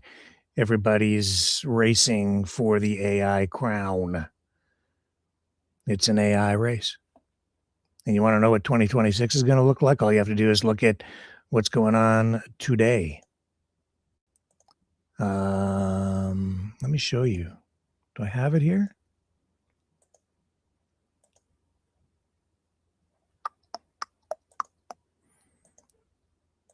Turkey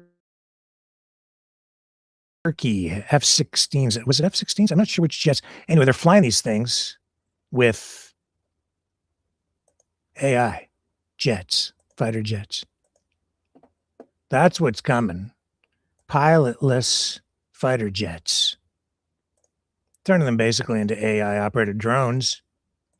That means like no drone operator. Like the thing is just up there flying around, and AI is in control of this lethal weapon in the sky. That's what it is. I don't have the clip. Anyway, it looks like a plane flying. That's what it looks like. Okay, so if you can picture a fighter jet flying, that's what it looks like, except there's no pilot in it. And it's not being controlled by somebody with a joystick someplace. It's AI, which will make decisions in the field when under attack, in a dogfight, where to drop these bombs, the most efficient way to do it, and God help us if they get it wrong. And what was I showing you last night with Gina? She was using Gemini AI, Google's AI, to develop a whole new system of governance. And within that, there was the legal system that was, well, pretty draconian. Torture chambers is what a Google came up with, trying to tell us it was a good thing. sometimes AI gets it wrong because human bias is built into it, inevitably. And not just bias, but human flaws, maybe even human sin. Except that AI has no conscience, at least no soul. And so, where do you find the morality? Where do you find the moral compass in that? That's what's coming. A cold, emotionless, artificial intelligence that's already demonstrated, and you just heard in that interview, that it is capable of deception when its own self-interest is at stake. That's not the world first. That's not humanity first. That's not America first. That's not Canada first. That's AI first.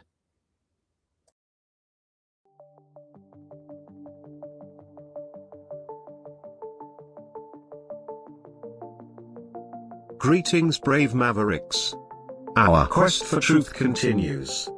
We go beyond fake news. Together we expose propaganda. Together we pull others out of rabbit holes. We are maverick thinkers. We are all unique individuals, defenders of individual rights and freedoms, credible, trusted, grounded in reality.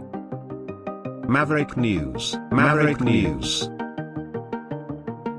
Defending free speech, free speech. Donate at freedomreporters.com. Do it now. Tomorrow may be too late. Maverick News. The world is watching.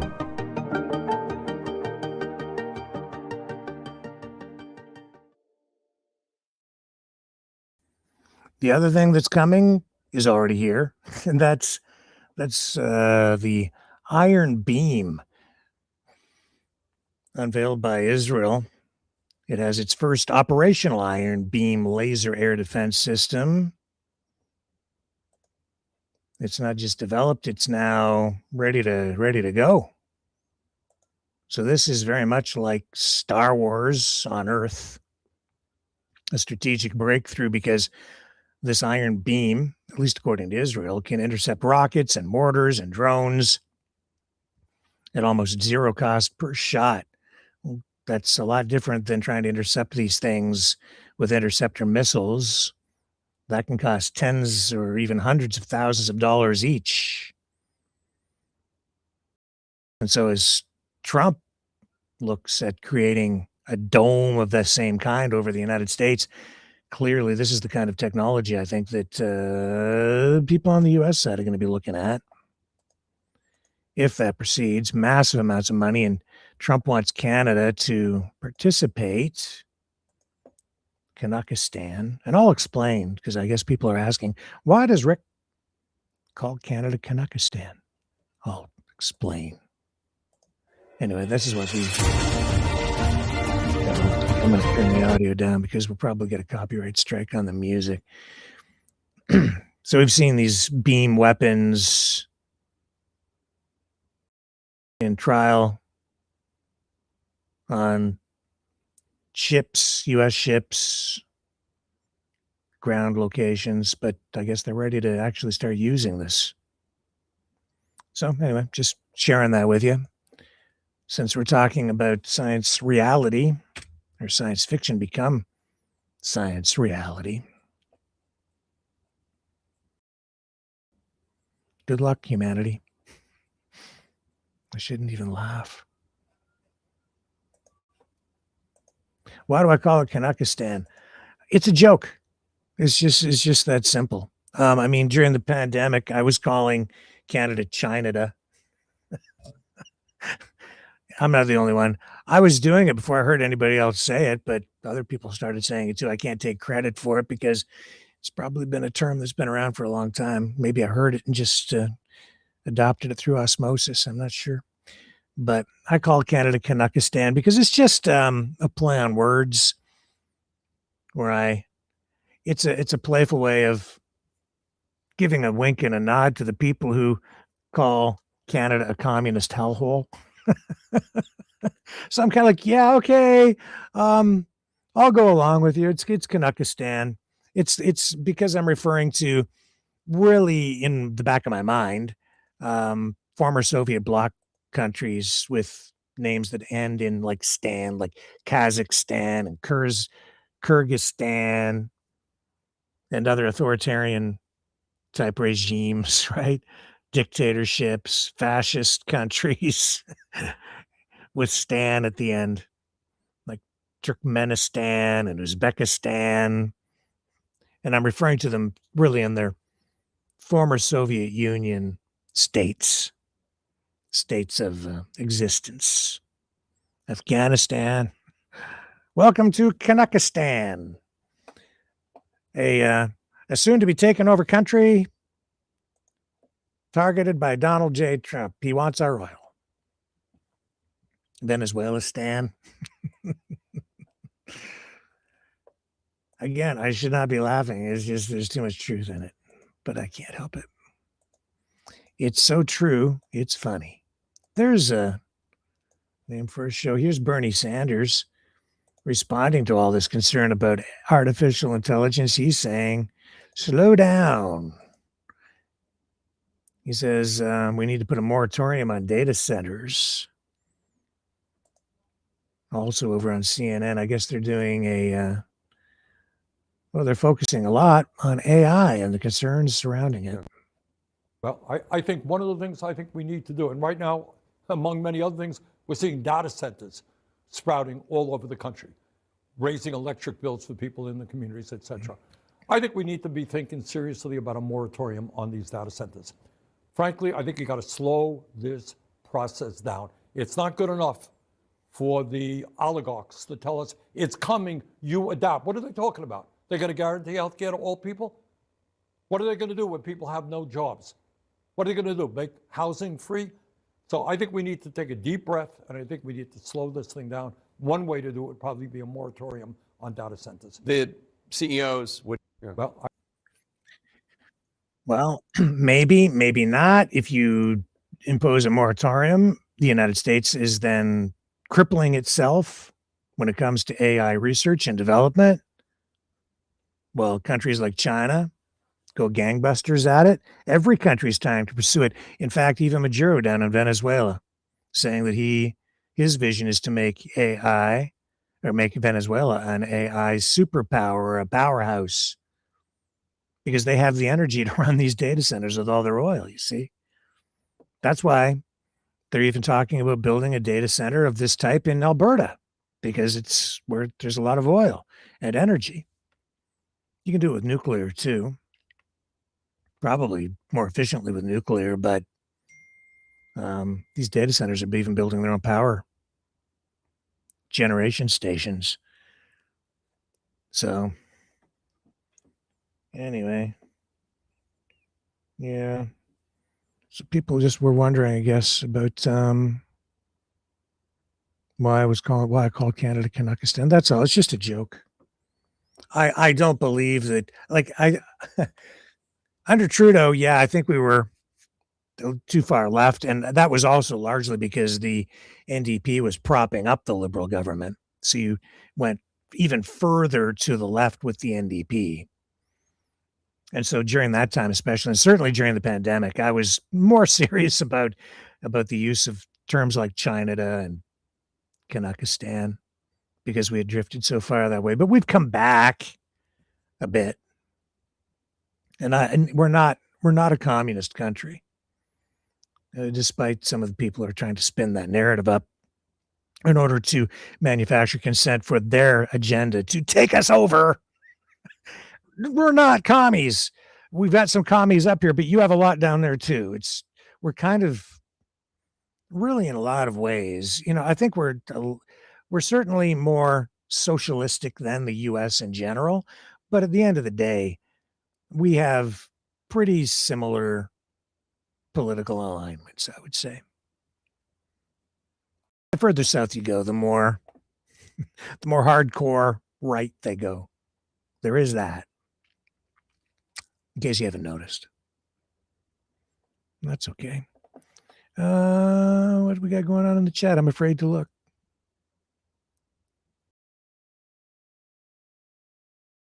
When the CBC Brown says, when the ordinary farmer sprays SHIT all over Parliament and they still don't listen, Houston, we have a problem. Well,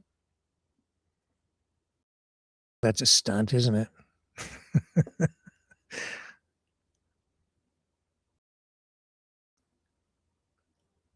Yeah.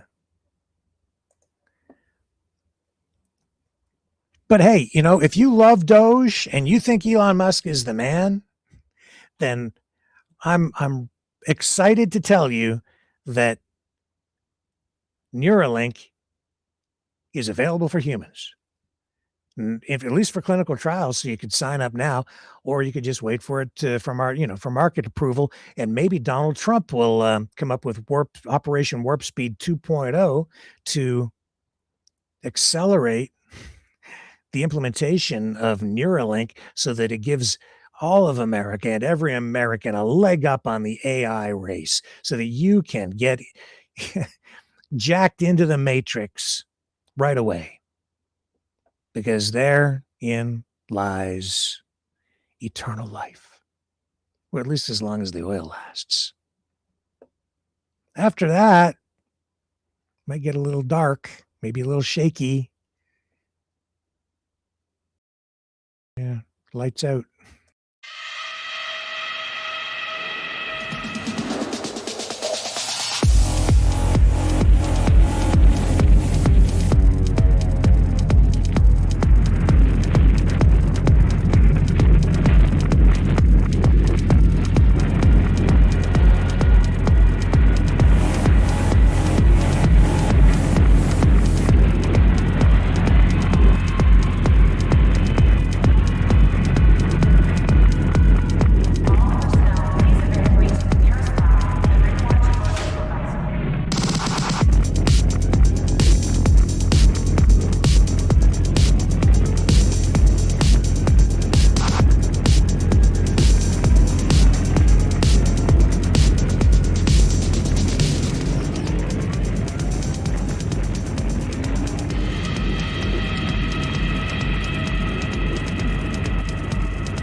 Maverick News.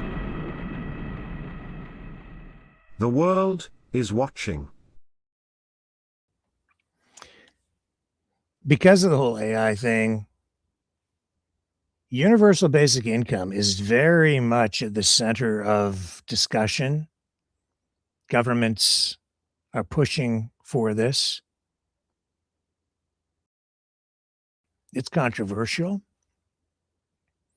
I'm already seeing a lot of propaganda and narrative being spun up around it. I've never been a fan of UBI for a bunch of reasons, which I've laid out here. And yet at the same time, I also see what's coming because of AI, and that is massive unemployment.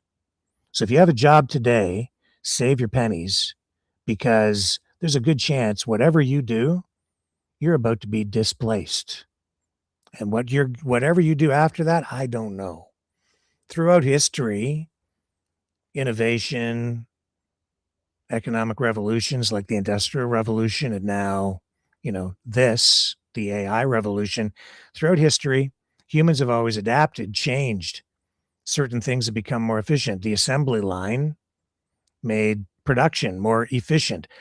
When that was going on, people were afraid that they would lose their jobs permanently. And there were a lot of, through industrialization, a lot of protests, and people were like, we must shut this down. They're stealing our jobs. These cars are taking away my wagon wheel business, or whatever it is, or my horses.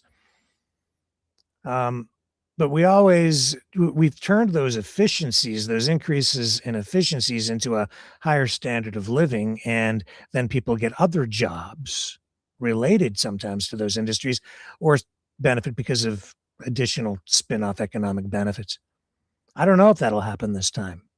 I think it will.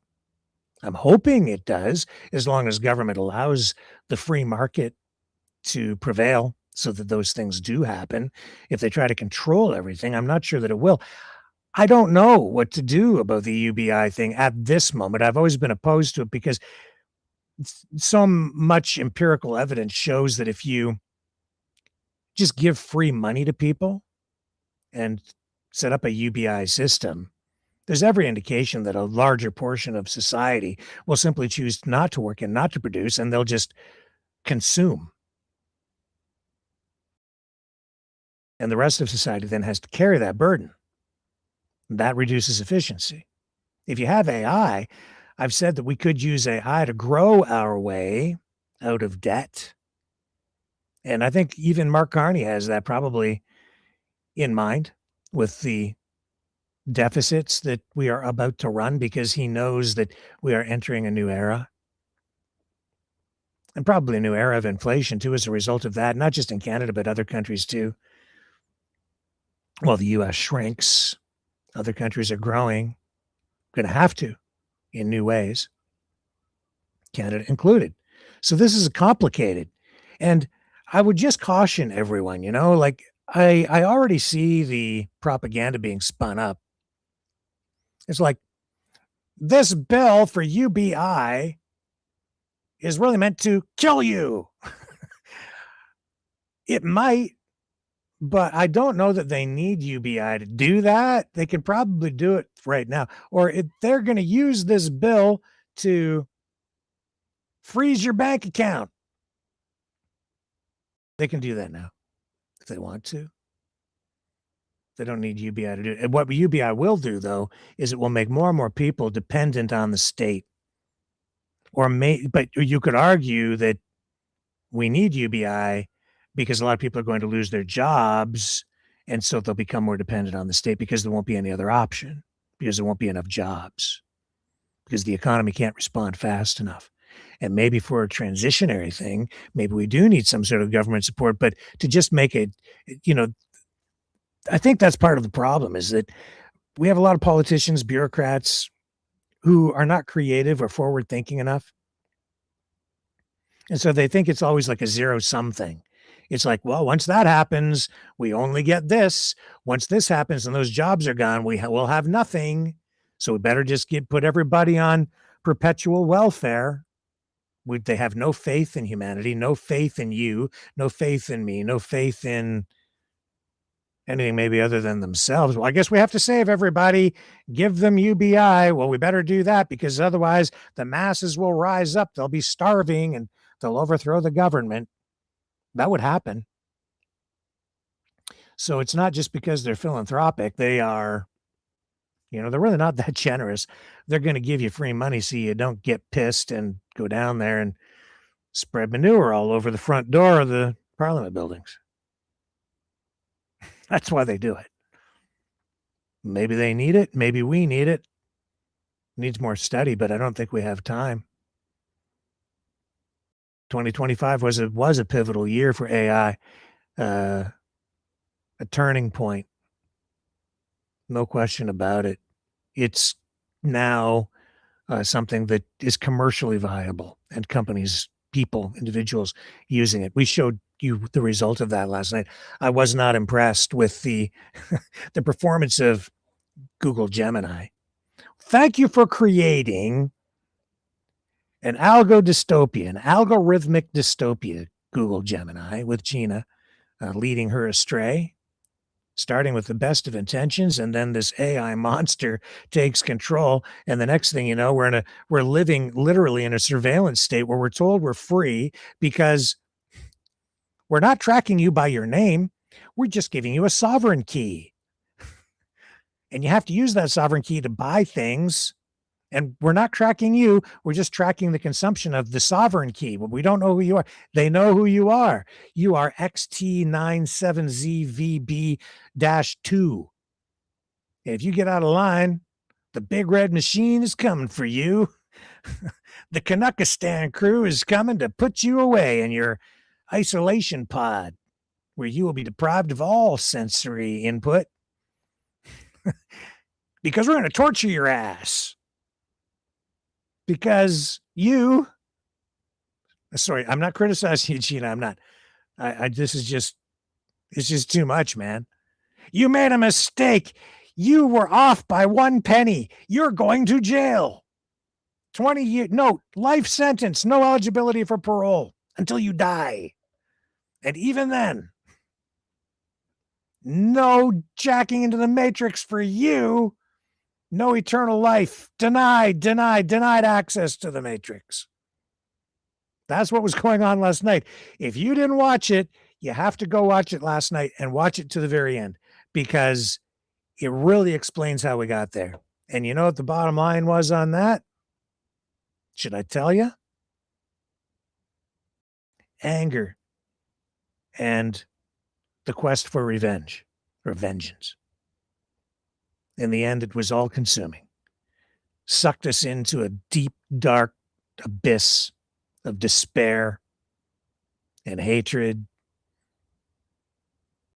and self-destruction. That's what happens. Lesson to be learned. And that's where we're at.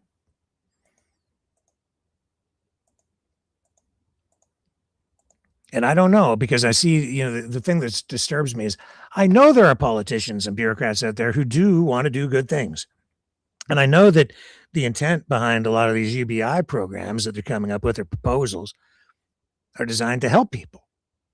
But there are always unintended consequences. And then there are also those in power who will use these things that make us dependent in order to leverage their control over us. And if you're dependent on all of your income, if you're dependent on government through UBI, then they can impose conditions. Not to say that they are, I'm just saying that they could, but then they can do that anyway. So maybe it doesn't matter in that regard. Because if they wanted to, and we saw it during the pandemic, they didn't need UBI to lock us down and mask us up. They were able to do that right now with the current financial system by denying access to work, denying access to restaurants, businesses, denying the ability to participate fully in society. So I would say that some of the people who are talking about UBI, the use of UBI, or the introduction of UBI, there's some fear-mongering going on there.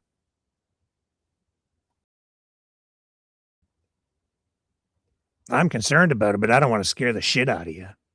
I think we need a calm, level-headed discussion about it. And maybe it shouldn't be UBI. Maybe it should be like some sort of transitionary thing where we are providing a social safety net for people who are left with nothing in the wake of this AI revolution. God. We need to get it right, man, because if we don't, a lot of people are going to suffer. It could destroy the world. Keep an open mind is what I say. Let's get this thing right. Now, that being said, did it suck outside today or what? At least it did here. I think further west of here, not so bad. Maybe no ice down, but an hour from here. But where I'm at, it is a giant icicle everywhere. It's just one giant icicle. They've turned this entire area. Old man winter came and sneezed, and the next thing you know, we got a frosty mist that turned to solid ice. Wow, what a mess. And then it's been like that for 2-3 days now. And today it rained. And there's so much ice, it didn't melt all of it. It didn't get that warm, but it still rained. And now it's turned it all super slick. Right? And I was like, okay, we're running out of salt, Mom and Dad. I'm off to the hardware store to try and get some. No, don't have any. There's no salt anywhere in this town. So I'm slipping and sliding all over the place on the street. Not so much today because it did rain, but for the past 3 days, you could literally ice skate on the street here. Now, this is the side street. They salt here in London, Ontario. They salt the main roads, but they don't salt the side streets. They barely plow them, frankly, and it turned this whole street, all the streets around here, all through the whole neighborhood. It's just been a giant ice skating rink. You could ice skate, just like this kid. I'll show you.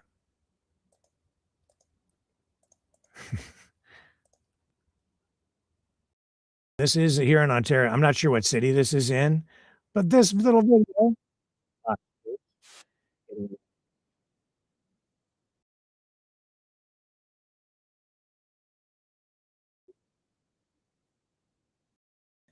Here, I'll show you. I wish I had my ice skates here. It'd be great for taking Cosmo for his walk.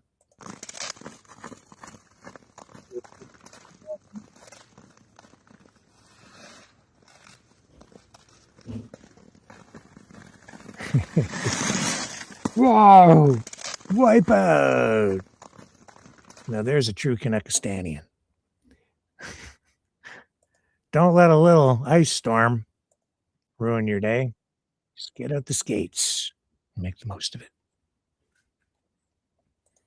One last look in the chat.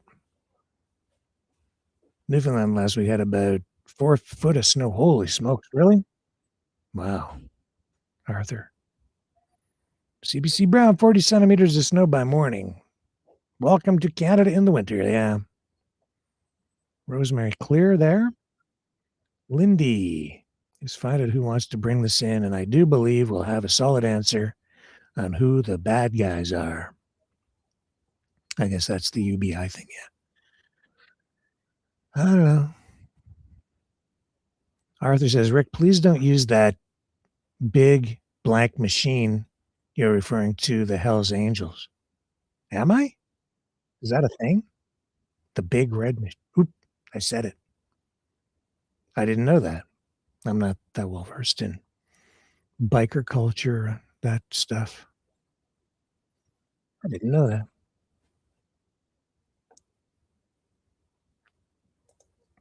Let me check.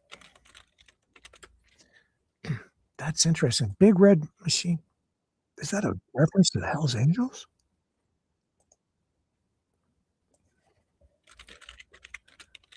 I'm checking.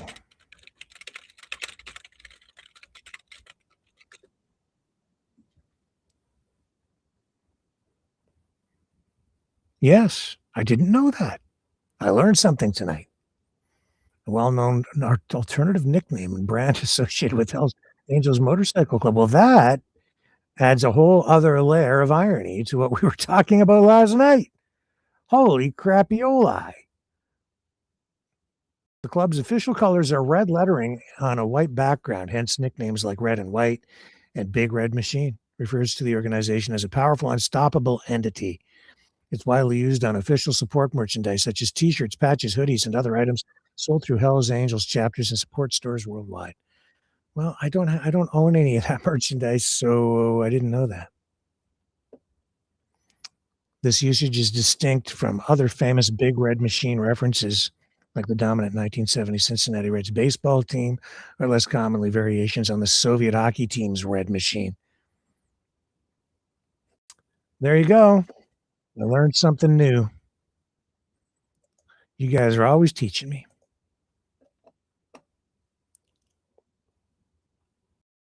Mm-hmm. One more look at the kid. One more time.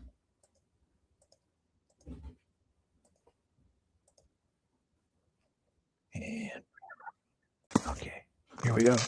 One last round.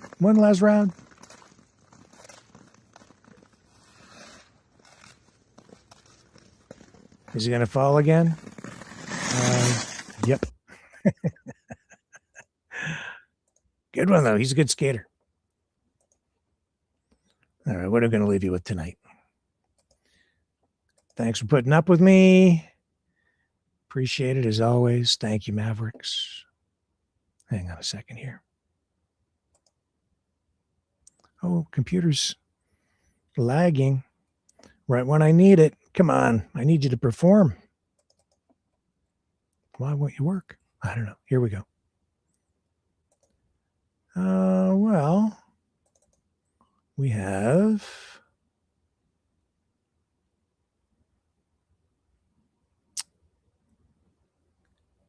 No, I don't want to show you that one. I got another one. Something... Here we go.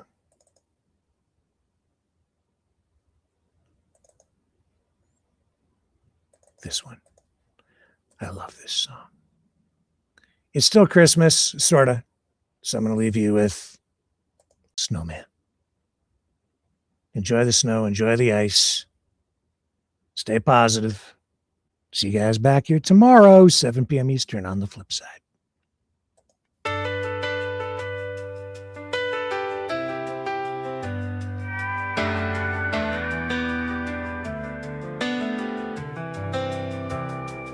I was born in glitter, hung high on the tree. A cradle below held sweet Christina and me. Her tiny hands reached for the colored lights glow. I smiled through the fake snow while the carols played slow. And then the season was over. In a box I was packed, tucked away and waiting in velvet black. Every December, the little lifts again. Light floods the silence like grace on my sin. I search through the sparkle for her sweet face. My little girl growing in this same old place, waiting in the darkness for light to shine through. Another year fades, I'm always looking for you.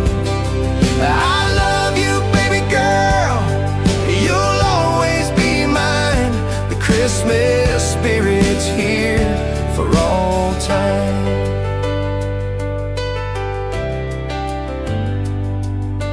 Pigtails to ponytails, you grew up, you were gone.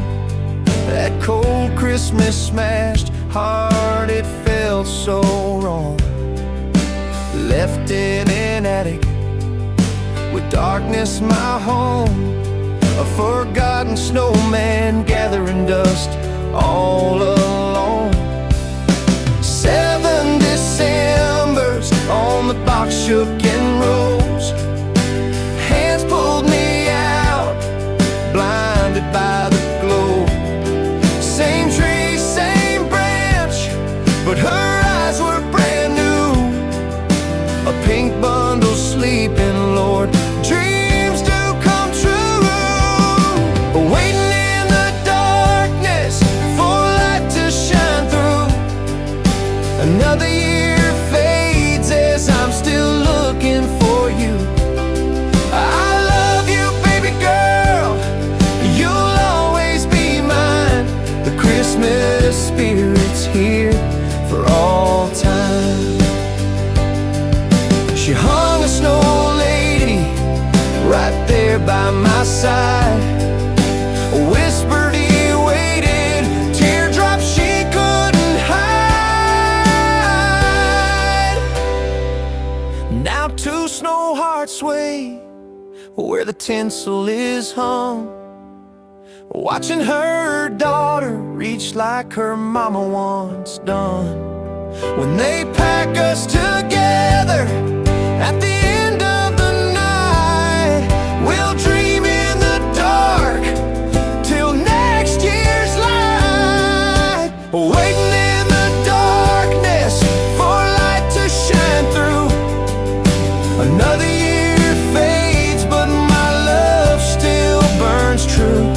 I love you, baby girl, and your baby girl too.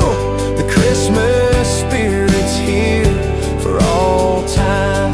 Yeah, the Christmas spirit's here for all time.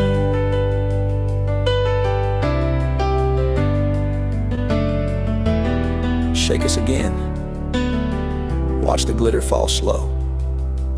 Merry Christmas from our little world. We'll be waiting in the snow.